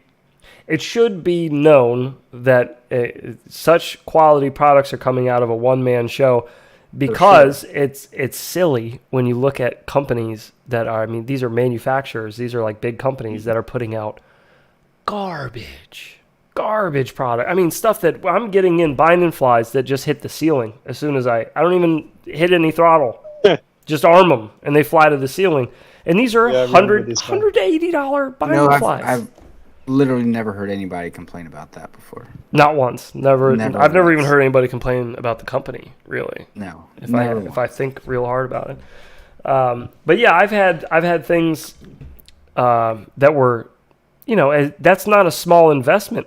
$160, $180 for a binding fly. It's not a small amount of money to spend to get something in. And then let's say I'm a complete novice and I have no idea what I'm doing. I hit arm and the bitch flies to the ceiling. What am I supposed to do? Well, that's like what was Aviation telling us? His first quad that he ever had was a toothpick, and he armed it and sent it in. He said he's still got a dent in his ceiling from it.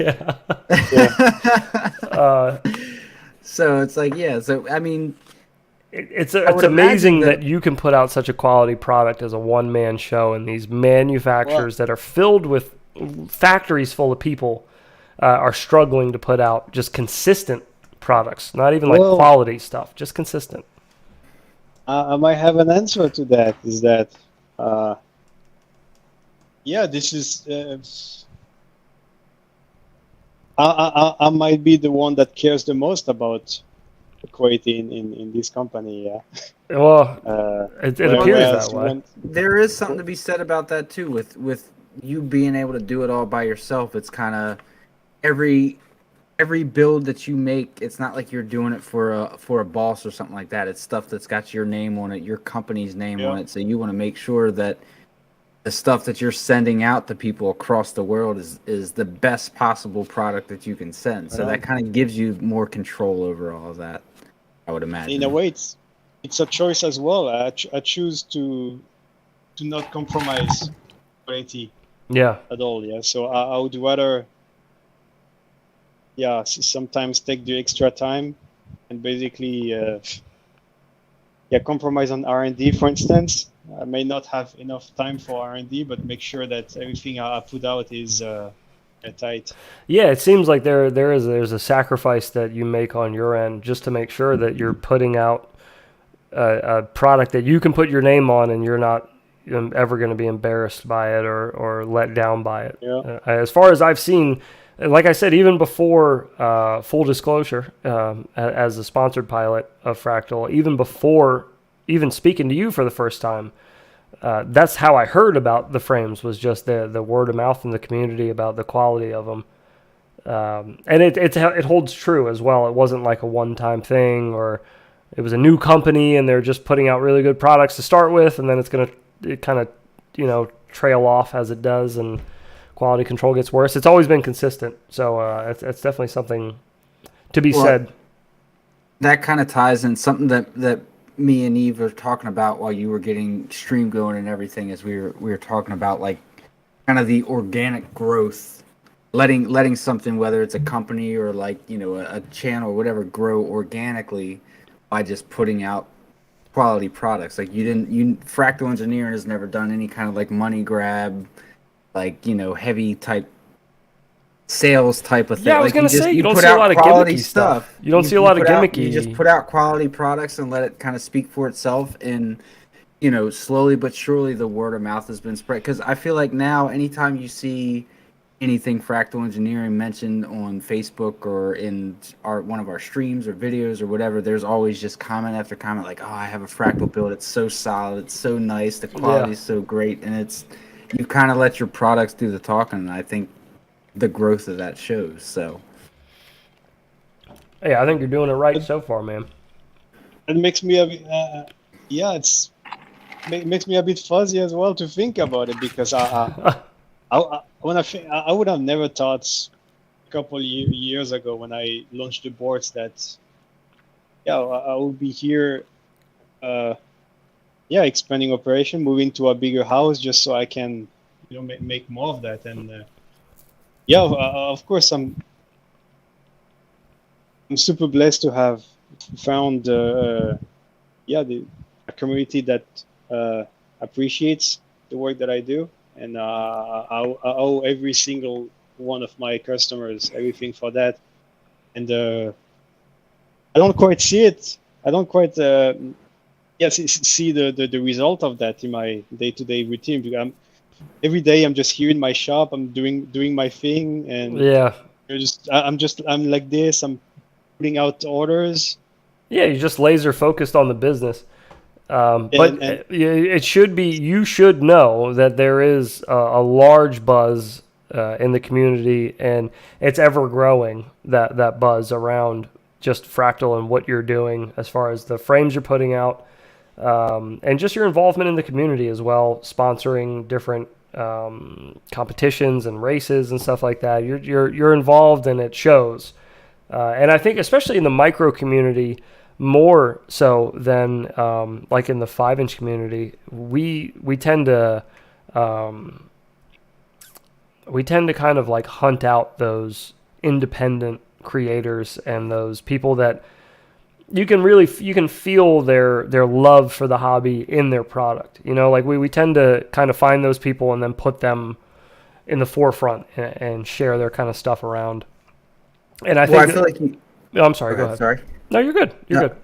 I was just gonna say, I think when you got into it was just such a great time too, because the 5-inch, like you're saying with the 5-inch market, it's so oversaturated. It is, And yeah. that's part of the problem, where the micro community is still growing at such a crazy rate now with like ELRS and HD0 and all that. It's really We're thirsty. taken off, and you got into it at the time where like there was a lot of people pushing for, you know, new and better products, and you kind of hit it with the frames. So Yeah, yeah. There's still some room for innovation for sure. I mean, when I first came up with the F65, like there were already carbon fiber frames. Was the Recon Heli? Oh yeah, the Recon Heli, right? Yeah, like this seems so far. I wanted one so bad at first, but then I saw some reviews. They had two kind of ducts. It was either like aluminum Yeah, aluminum, right. or like Delrin. Oh And god. one of them will bend, the other one will just snap. I'm like, come Oh, on, yeah, it's got to be surely we a can do better than option. that. Well, I mean, listen, there has to be a big there has to be a big I don't want to put this notoriety. There has to be a lot of notoriety for the work that you're putting in to change that. You see an idea that's in our community and you're like, that's good, but could be better. Like with having people like that in this community is what's going to help this community keep growing the way that it is. I think you're a pretty pivotal part. I don't think you know it yet.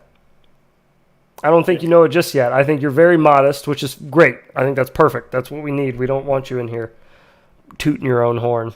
yeah, I think you being as modest as you are is great, because the community really it needs that type of innovation. We need that to keep going and growing.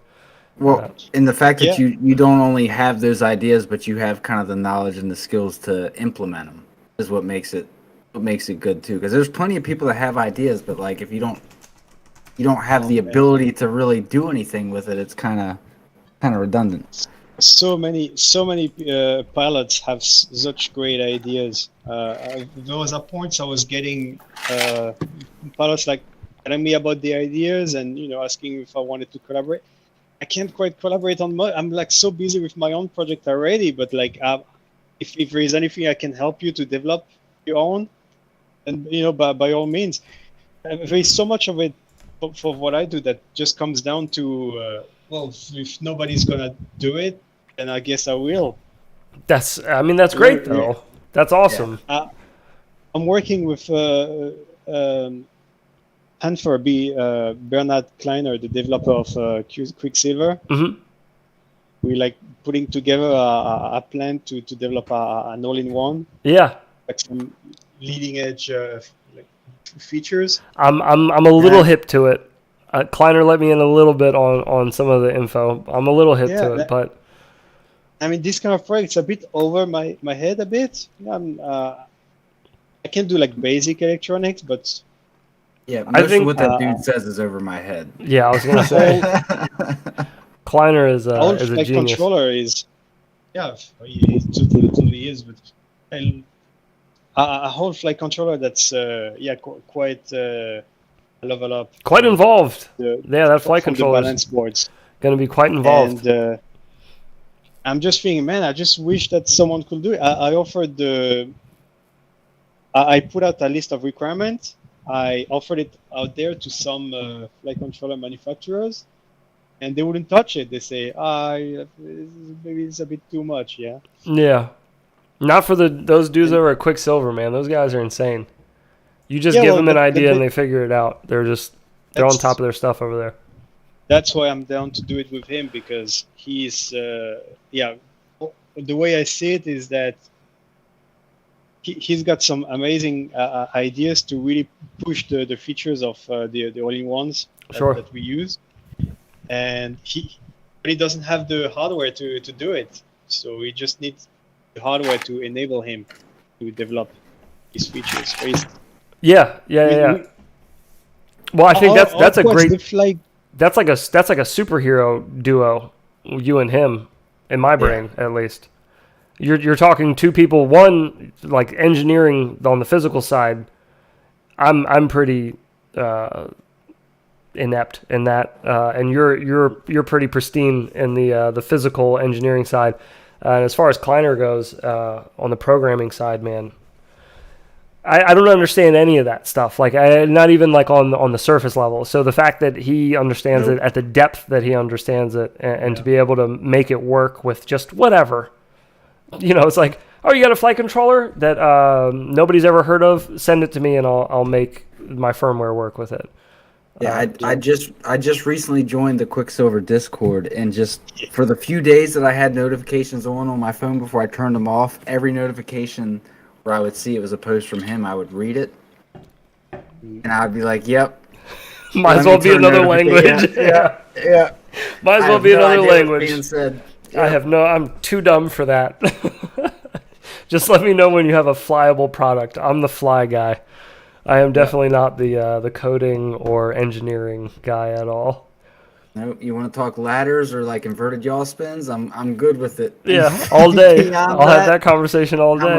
You want to start talking resistors and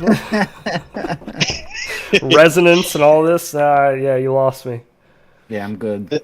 And it's all good as it is, yeah, because guys like this exist so that it's people so that the pilots can freaking enjoy what they do as well. So we can we can just keep piloting. Yeah, and not have to pick up a book and figure out how to do any of this stuff. Just let me continue to be dumb and fly, and you guys do all the hard stuff. Yeah. So did I see? Are you shipping your Fractal75 bind and flies with Quicksilver now? Yeah, all the BNF now come with Quicksilver. All of them. Yeah. So Fractal65, 75, and Wingman. I don't do a bit of flight anymore. My man. Oh, okay. Since 4.3. It's too much. It's too much. Things got. Well, what was it for you? What was it for you that made you turn away from 4.3? I couldn't get a good tune. I couldn't. That was the same issue. Yeah, that's just it. I'm not too great at tuning. Yeah, but I mean, let's be serious here with Betaflight. Like, the tuning is not. It's never been that simple. And I know they said that it's simpler with the sliders, but I don't know. I think with 4.3 it just isn't. But the fact that like both Emu Flight and Quicksilver were able to come out with presets that you could just click on that just worked. Yeah, that's true. Kind of like, come on, Betaflight, you're supposed to be the biggest and the best out of all of these firmwares. Like, what are you doing? I was so huge on Emu Flight on my 3-inch. Until Betaflight came with RPM filtering. This really blew my mind. That was awesome. But then with 4.3, nothing seemed to work the same. Yeah. Anymore. Yeah. And don't get me wrong, I don't think 4.3 is bad on my larger quad. It's pretty nice. On my 5-inch, it's not bad. Yeah. I just can't on a Whoop. There's too much going on now for a Whoop. They need like a Betaflight Lite that just doesn't have all this extra crap in it. I don't need it, and I feel like it's just a waste. Yeah, well, that's just. I mean, like if Betaflight 357 supported Red Pine, I would have never switched off of that. I would have never upgraded anything off of that. If they just left it on Betaflight 357, I would have just stayed on that. I would have never left. Yep. Just stop. Yeah. Just stop. Yeah, just stop development. Oops. Just stop development. Just leave it there.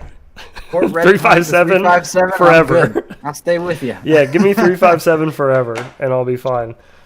But that's kind of how I viewed Quicksilver a little bit. Is it's like they took a lot of the fluff out of Betaflight that I just felt like it wasn't necessary, and it's just stuff I never used, and it just kind of made the UI seem kind of overcomplicated. A lot of extra words on the screen that don't need to be. Yeah. Well, and even like the trouble, like I feel like because I finally set up my first Quicksilver Whoop last week, and it was like I had one little slight issue, and then it was like 5 minutes I had it figured out. It's so simple to use, and so much more user friendly than anything than Betaflight or EmuFlight, in my opinion. So I think they're definitely onto something. And it's just small stuff like where you set up your bind phrase. Oh yeah. Yeah. LRS. Oh yeah. You know, I had a BNF customer. He was like, "Hey, I cannot like enter my bind phrase, you know." And I was like, "How do you do it?" And he was going to the ELRS website, Yeah, you entering, don't. like, getting the hash code. He was overthinking Pasting it. the hash code. I'm like, yeah, well, no, you're not used to things being so simple, but Yeah. they are. You just have to enter your bind phrase directly in the UI. Why does it have to be more complicated than that? Right, and it doesn't need to be, which is one of the things that I just love about Quicksilver is it seems like they have that same mindset. Same with you, with your frames. Is it's just like if things don't need to be so complicated, don't make them so complicated. Make them simple, make them sturdy, and make them work, make them good. Yeah, if it ain't broke, don't fix it. 357, perfect example. It wasn't broken. 357 was good. What are you doing? There's a balance to that as well, because then how do you innovate? Yeah, if nylon friends are good that they are, like they work perfectly. Why do we have to, put these longer screws and the carbon fiber? My nylon frame was good. Yeah. Yeah, it's kind of a double-edged sword though, because I've always been a very if it ain't broke, don't fix it. That's why I've up until the last stream that I did, I've been flying the exact same race build for almost 2 years. But at the same time, it's like, innovation wouldn't happen. This hobby wouldn't have gotten pushed further if it wasn't for people pushing stuff like that. So, who's to say?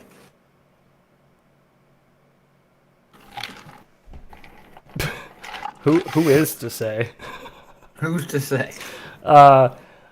Yves, I'd like to give you we got a couple questions from chat here, if you don't mind, taking a couple Absolutely. and answering. From Al, we have just ordered my first one, Fractal65. Any chance we can get a modified frame that will allow for a top-mounted canopy, kind of like the Mob Beetle? I mean, on they work all by default with top-mounted canopy? It should. It's the same. I think you would just have to run your screw through the bottom of the F65 frame, because the Mob Beetle canopy, if it's the one I'm thinking of, it's that little bikini strap that has the screw in the front and then it has the adjustable in the back. The Runcam Nano 3 canopy. I guess you need perhaps longer screws than to accommodate for the canopy. Maybe. Yeah, to fit between the ducts maybe. So just longer screws. I have some longer screws. Perhaps I can make an option on the shop or something like that. Okay, something he'll think about then. We'll leave it at that. Yeah. Are you ever planning on getting shipping to Serbia? And that is by Boyla, who has asked, why no shipping to Serbia? Oh, okay. I have to check the routes, basically. Okay, adding it to the list. Right. Adding it to the list. Yeah, you can explain that if you want. I kind of know the process you go through, but But opening up your basically shipping the routes I have, like they've been changing a lot, and but yeah, I'll check it out. I'll see if it's available, and either way, you can probably order from my European dealer, Drone FPV Racer. Okay, Drone FPV Racer. Is that .com? Yeah, based. I guess I could double check that. I'm sorry, you go on. I'll double check that. It's based in France. Yeah, drone-fpv-racer.com. Okay, yeah, I see here. So it's based in France. They are even in my original region, my home region. Yeah, they are like 1 hour away from my hometown. Okay. And they carry everything. Perfect. All right, so there you go. And they should be able to ship anywhere in Europe. Okay, so they should have you covered there, Serbia. Perhaps last one. When is Yves coming to Maryland for a Where Will We Whoop Wednesday episode? I think that's a question we both want to know too. That's one I definitely want to know. Yes. When you come into the hometown for a little Where Will We Whoop? And yeah, I've been planning with my wife to make a little road trip through US. Really? I think you're gonna need more than a road trip to get here, my friend. Through the U.S., he From says. Taiwan. Through the U.S. Okay. Yeah. So where would you want to start in the U.S. for your road trip? Probably coast to coast. Coast to coast, really? That's a brave man. I'm saying I live These days. I live about a mile from Baltimore Washington International Airport. So fly in here. Fly into BWI, we got you a Fly ride. into BWI, I'll pick you up. You go fly meet into up with Dulles or heads. BWI, we got you Yeah, covered. Dulles or BWI, yep. So please, yeah, by all means. It's good. I mean, I'll need to plot. I'll probably be plotting a lot based on where my pilots are. Okay, that's fair. Colorado is a definite. Denver's a definite for you. Oh yeah, you're definitely gonna have to go through Yeah. Denver, because you have two pilots there. Yep. Speaking of new pilots, you just announced today that you picked up aviation. Yeah, congrats on that. It's a good scoop. Yeah, what a guide, man! What a pilot! Yeah, I mean, It's awesome to have him on the team. it was awesome to get get a feel for him the previous stream. Oh, okay. Really vibe with what he's about. Yeah. Yes, yeah, same. Likewise, yeah. He's Great a dude. really good guy. Great dude. Really good guy. Yeah, that was the first time that I've really talked to him was when we talked to him on the first in the loops. So it was yeah, kinda I mean, cool getting to likewise. know him. We had talked in DMs quite a bit, but never face to face, voice to voice, if you will. Voice to voice, Voice yes. to voice. Okay, I think that's it from chat. Is there anything you wanted to bring up, Yves, on your time here?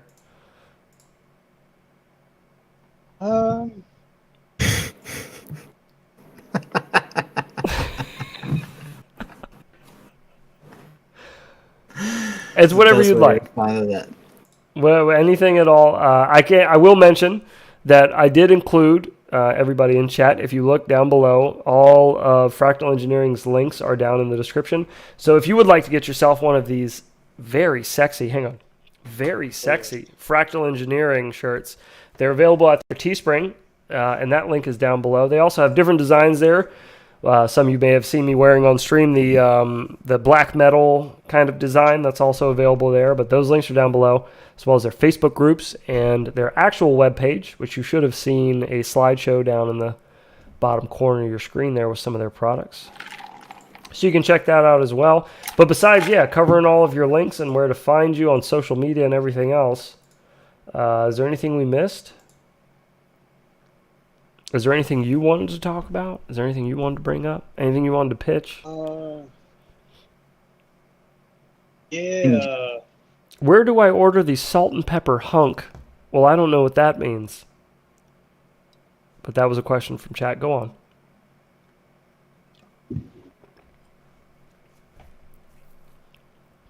If it would have been something, oh man. Yeah. Is there words of wisdom you could leave us with? Is there... Yeah, well, it's I was wondering if I thought that we would get a bit over it. Now a bit out of context, it might be a bit weird, but yeah, I know that a lot of there is a lot of pilots out there that have a project that make stuff on their own. Mm-hmm. And I see a lot of projects start and they never get anywhere. Yeah. And it's a bit sad because I'm sure that those are ideas that a lot of people would benefit if they were able to bring it out there. Yeah. Do you have a solution for them? I mean, it's the thing for me is that I don't know what else I would do. Basically, what I'm doing here is I don't know what else I could do right now. Every day I wake up, I get into my little office. Yeah. And I start working on different projects and whatnot. Fulfilling orders. Like for me, this is it. Yeah. This is life. Yeah. This is what scratches the itch. There's nothing else I'd rather do in this lifetime right now. I think there's a lot of us that would agree with you on that. I think FPV for a lot of people was an outlet. For a lot of us, all of us, I'd say it's an outlet. It's just something that, and nobody understands it until you do it, until you're in the hobby and you really feel the community aspect of it and the freedom aspect of actually flying and being in the air. I think the first time you put on the goggles and you kind of just send it on your own, and you have that moment of disconnect. Yeah, you feel like a superhero. Yeah, where you're flying. In the beginning, it might be a lot of anxiety, right? You're like, oh, what do I do? Yes. What do I do with my fingers? But once, especially acrobat, once there comes a point where it just clicks. Yes. Where it did for me, and that's it. Yeah. It's like at the beginning, you're trying to think, how do I move my fingers to make the drone do what I want? Right. Yeah. And then it comes a point where you make your fingers disappear. You are the drone, right? Yeah. The flow state. And exactly, and I've had a lot of feedback from a lot of customers where it's pretty much day therapy in a way. It is. It is for I can say, at least personally, I can say it is for me. It is. It's a huge therapy for me. I can really relate to that as well, because there was a whole time when. And when I got into the hobby, I was when I started flying seriously. I first got myself a 5-inch. Yeah.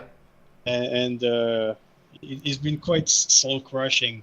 Yeah, a little bit. At the beginning, yeah. Starting off with a 5-inch, yeah, Jesus. Flying, it was a pretty speedy one as well. Yeah. And, a little nerve-wracking. He was a BNF, and I remember.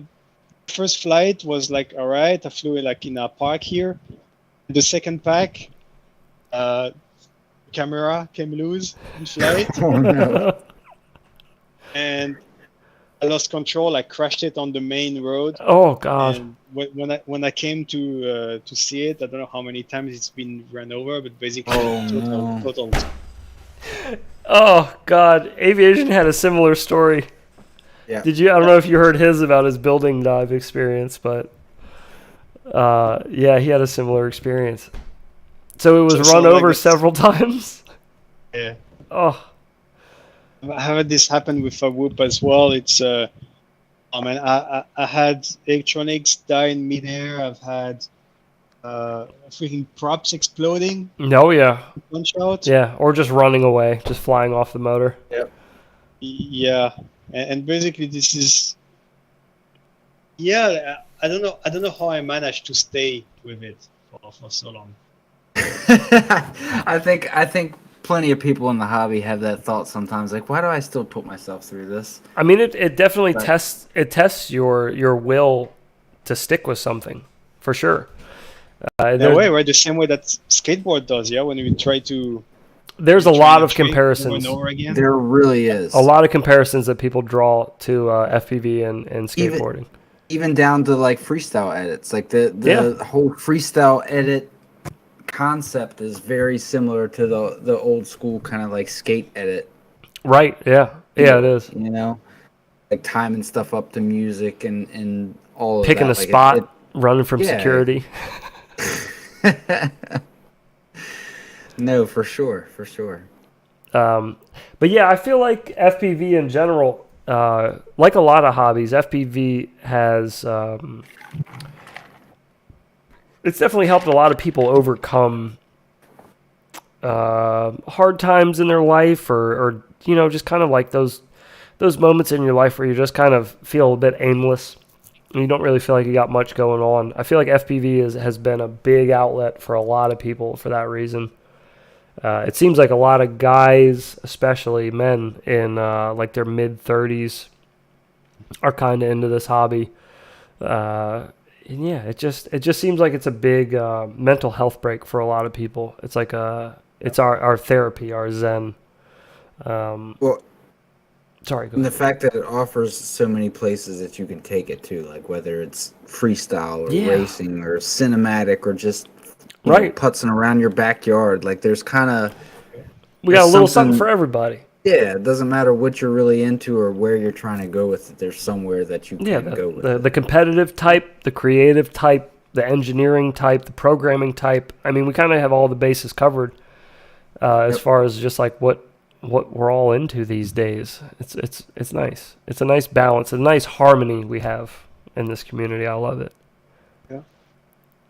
And like an important part of what I do with my frame is that I believe that a good frame should keep you in the air, right? It should protect your electronics, should be Yes. strong by itself, but also protect your valued electronics, your camera, your flight controller, motors. And for me, yeah, it was a way to keep in here so I don't have to fix my stuff so much. Yeah. When I get this feedback from customers that for whom just keeping in the air is almost a matter of mental health. Yeah. Yeah. No, it is. It is for sure. I'm not too. I'll say this. This will be probably one of the first times I think. Minus OG. I don't know that anybody knows this, but when my father died, I got into FPV immediately after it, and that was probably one of the biggest escapes that I had from, like, I'd say probably one of like the worst time, like one of the lowest feelings of my life. That was probably one of the highest highs I could get after that moment. Was being able to just plug in like a 1S battery and just turn all of that off, like turn life off, turn like any thoughts in my head off, just turn all of it off, put on some music, plug in the quad, and just go fly and just be creative and have fun. It's been a huge outlet, and my story is nothing. I'm sure there's millions of others out there among us that have very similar stories to mine, where it was an escape or a release from something going on in life that just kind of kept you down. You know, it was something in life that was keeping you down, and FPV was just that one thing, all puns intended, that brought you up, that lifted you up, and was able to get you out of those slumps. I feel like it's definitely played a pivotal part in my life. Not to get too deep, sorry. Yeah, not too deep. I mean, I'm down to get deep. Actually, that's why I'm actually headed. I mean, please, by all means. Again, this stream is yours. So whatever you want to talk about, take it there. Yeah, because what you're mentioning here, I feel like it has to do with presence. Basically, it's like when you don't even have to be in flow state, but basically that moment when you make abstraction of your physical self, when you just feel like you're the drone. Yeah. It has a lot to do with just presence. You're like the disconnect. Yeah, a way to would be to be inside your body instead of your head. You could get the same feeling found out by doing, for instance, line riding. You know, when you're in balance. Yeah. Dancing on a line. Right. Yeah. Basically, your whole your brain is fully focused on just keeping you in balance. Yes. Yeah. And you cannot get the same feeling with FP, except it's not your body. You feel get this almost out of body experience. Right. Well, yeah. It's so expressive. And that's goes into what I was saying earlier about how there's so many different ways you can take it. There's so many different ways of expressing yourself in FPV, whether it is anything flying related or there's plenty of people that express themselves in non kind of flying related reasons, whether it's building, you know, crazy builds and the kind of like more of the almost flight test type of one-off builds, like some of the stuff that you've came up with, like the Wingman, like that Goofy type of stuff. thing, like the stuff that is just outside of the norm that you're just designing just because it's cool. And even if it's more of a niche thing, it's just something cool to design and build and everything else. So there's just so many avenues. So because I like there's plenty of people that I consider to be like kind of really deep in the hobby that are just that don't even really fly all that much. Like, how often would you say on a week to week basis that you really fly? And weekly, oh man, I think you have to go probably like monthly or something like that. How many per month? So perfect example. So you're flying minimally, right? Like outside of probably when you did iGal was probably the most that you've flown out of all of this, I would imagine, right? Yeah, I mean, I had when I got my 3-inch, the Statfall, besides flying daily, Yeah. just I was ripping my 3 packs daily. Yep. That was an amazing time, yeah. But it worked for the time being. But yeah, then that was before I started working on it as well. Yeah, and there's Nowadays I don't fly it as much nearly. Basically, I just do the test flight of the BNF. Yeah, and some prototyping flight as well. Yeah, but what I'm and there's, I don't think there's anybody that would argue that you're not kind of neck deep in the FPV world, but you don't fly all that much. So it's kind of there's that's what I'm saying. There's just so many different ways you can take it. Yeah. Oh, excuse me. Yeah, there's a lot of different ways you could be involved in FPV, even outside of flying. Yeah, it's, as we were just saying, I just asked, like, what does he think average he even flies weekly? And he said, well, monthly is kind of more of an accurate thing. So there's tons of people that they just kind of enjoy the building, and right? Yeah, the aspect of it, and the mechanical side of it, the coding, and there's just so the many engineering. The engineering, yes. Oh, speaking about this, yeah, we talked a lot about the engineering, but not so much about the Fractal. Yeah, explain the name. Let's walk us through it. Oh man, where did it come from? Yeah, psychedelics.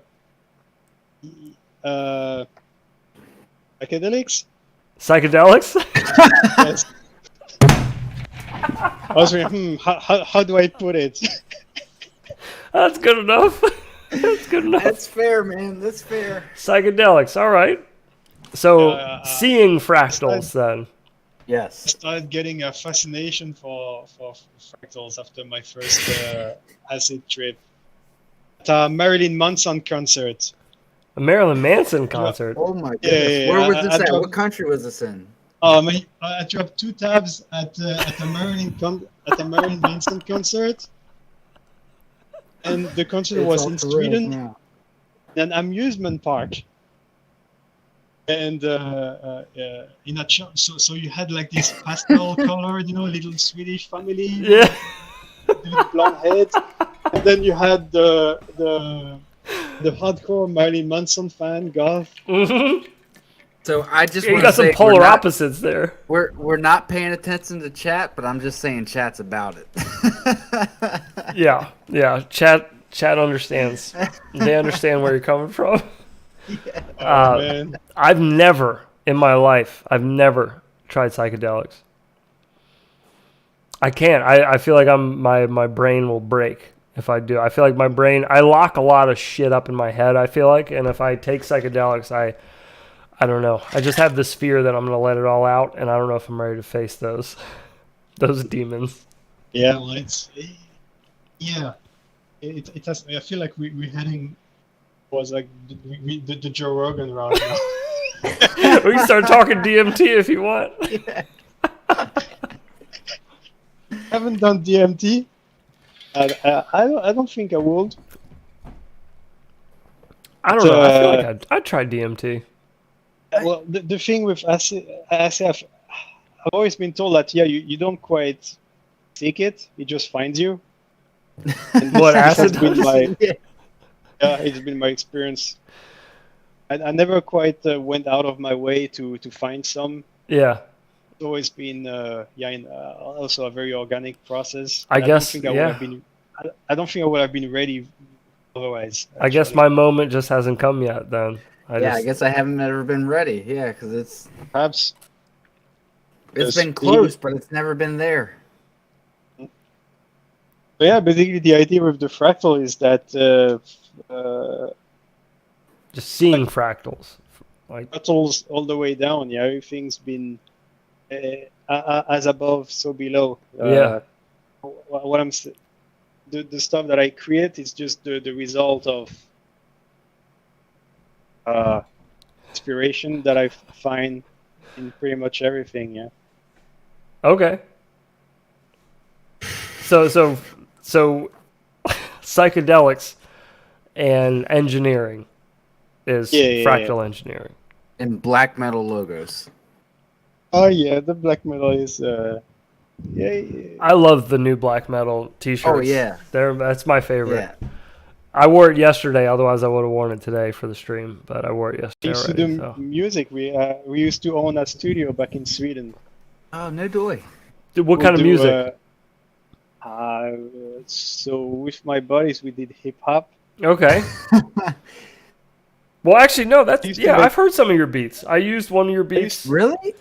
I used Oh, one of I his need beats some in the Fractal Engineering commercial that I did for the Weebly series, right? Okay. And Wooptopia, last year's Wooptopia. The commercials that ran for that, the Fractal commercials had his music in it. It was Yves beats that he sent to me. Yves beats. Eve's Beats. That even Well, hell, sounds I'm gonna need some samples, man. I got a bunch of Ray Scout videos still to make. Let's get this bread. Yeah, I'll get you the links. It's all on SoundCloud. Yeah, Oh, yeah, you got to check out my man SoundCloud. He's getting face Yeah, so- tattoos next week. I'm hooking him up. Oh man, Lil Yves. I got a whole playlist there of like dank SoundCloud rap. It's Oh, So do yeah. I, dude. I've got a Dang playlist with like SoundCloud. three songs on it, so we're good. something. Yeah, so I used to produce these rap songs, and yeah, and we'll do all sort of progressive black metal, post rock on the side for my own. So why leave music? Just FPV was the Yeah. way kind of thing? I actually tried to make it as a beat maker. As a professional. beat maker. Okay.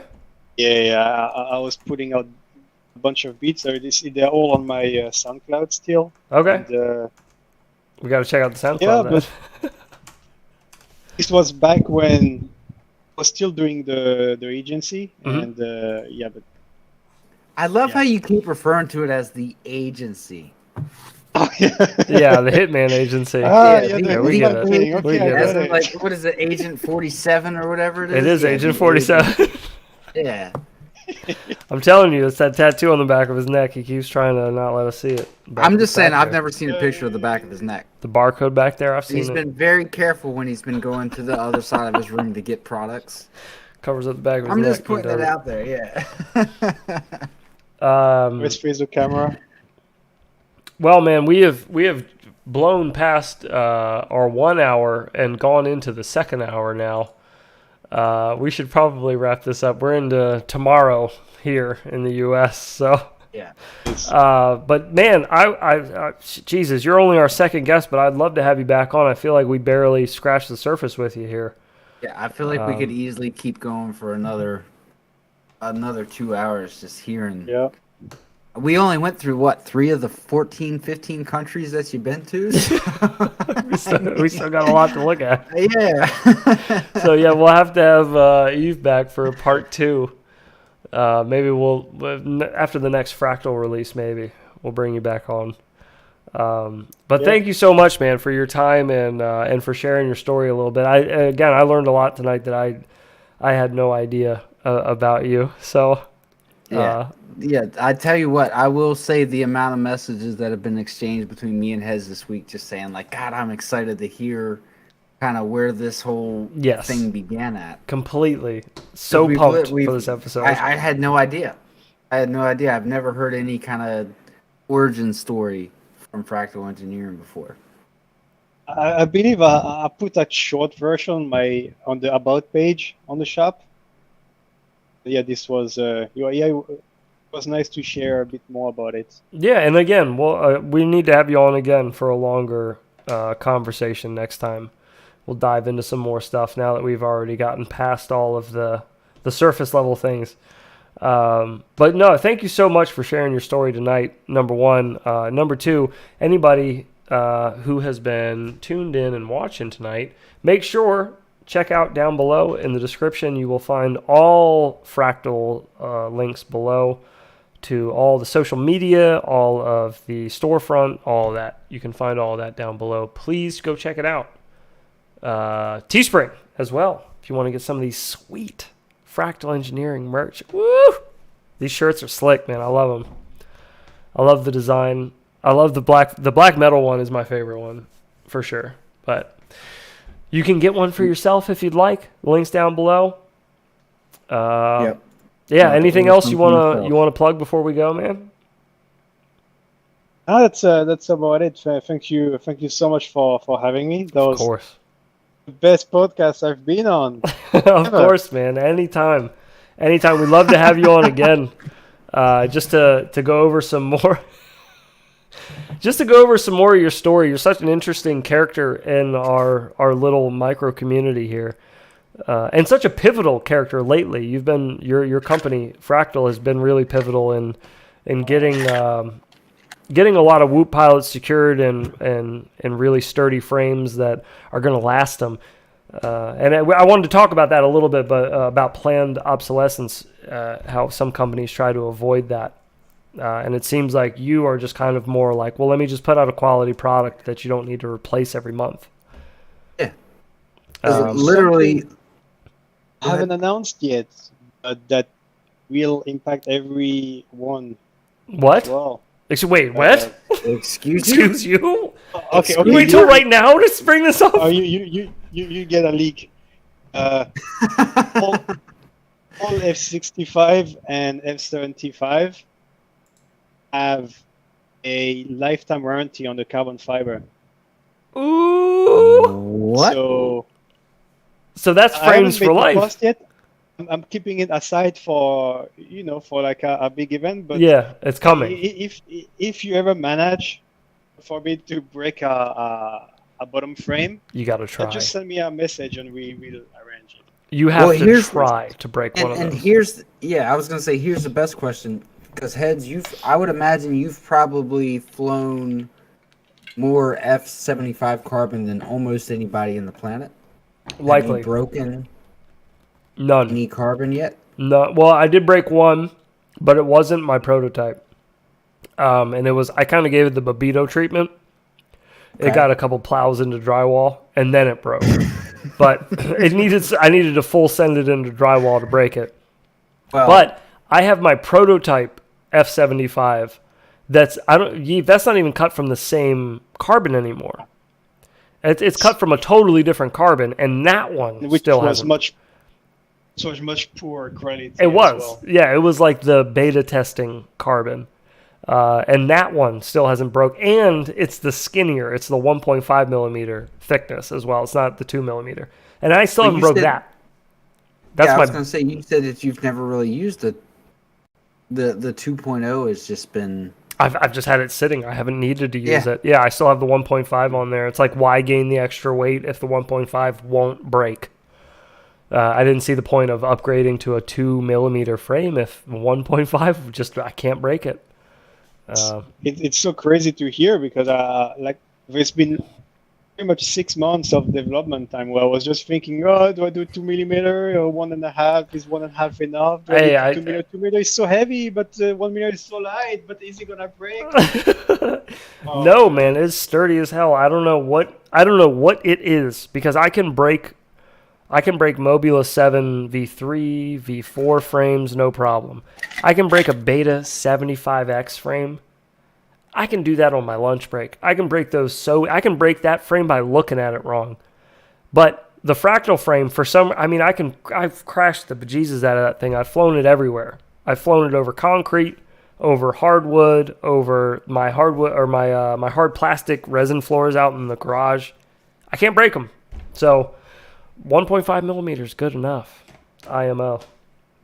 That's just my opinion. But yeah, 1.5 is a solid number no matter which way you go with it.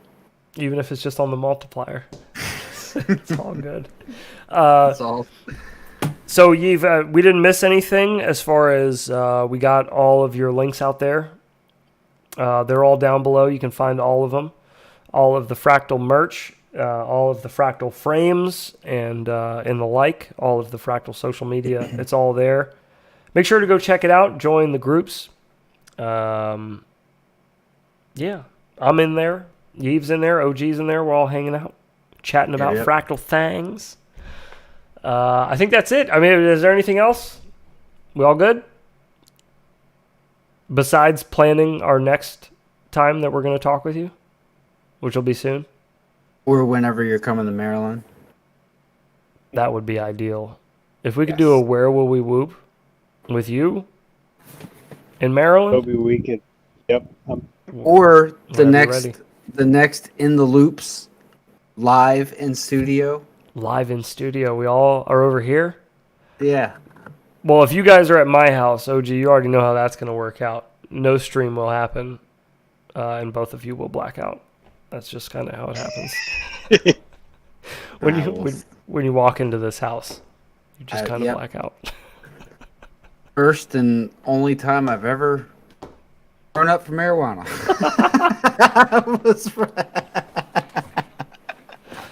I'll get you there. But yeah, go check out all of Fractal's links down below. Thank you so much, man, for joining us. This has been great. This has been a fun conversation, man. I really do appreciate you taking the time out. I know you're a busy man. You got a lot of work going on over there. I'm glad I woke up for this opportunity. Yeah, nice and early at 10 o'clock in the morning. Yes. Yeah, the thing is, I live on the I live on the US zone somehow. Yeah, I don't know how, but you do. Yep, it works out good. Yeah. But yeah, thank you so much, man. Thank you for joining us. It's been a lot of fun.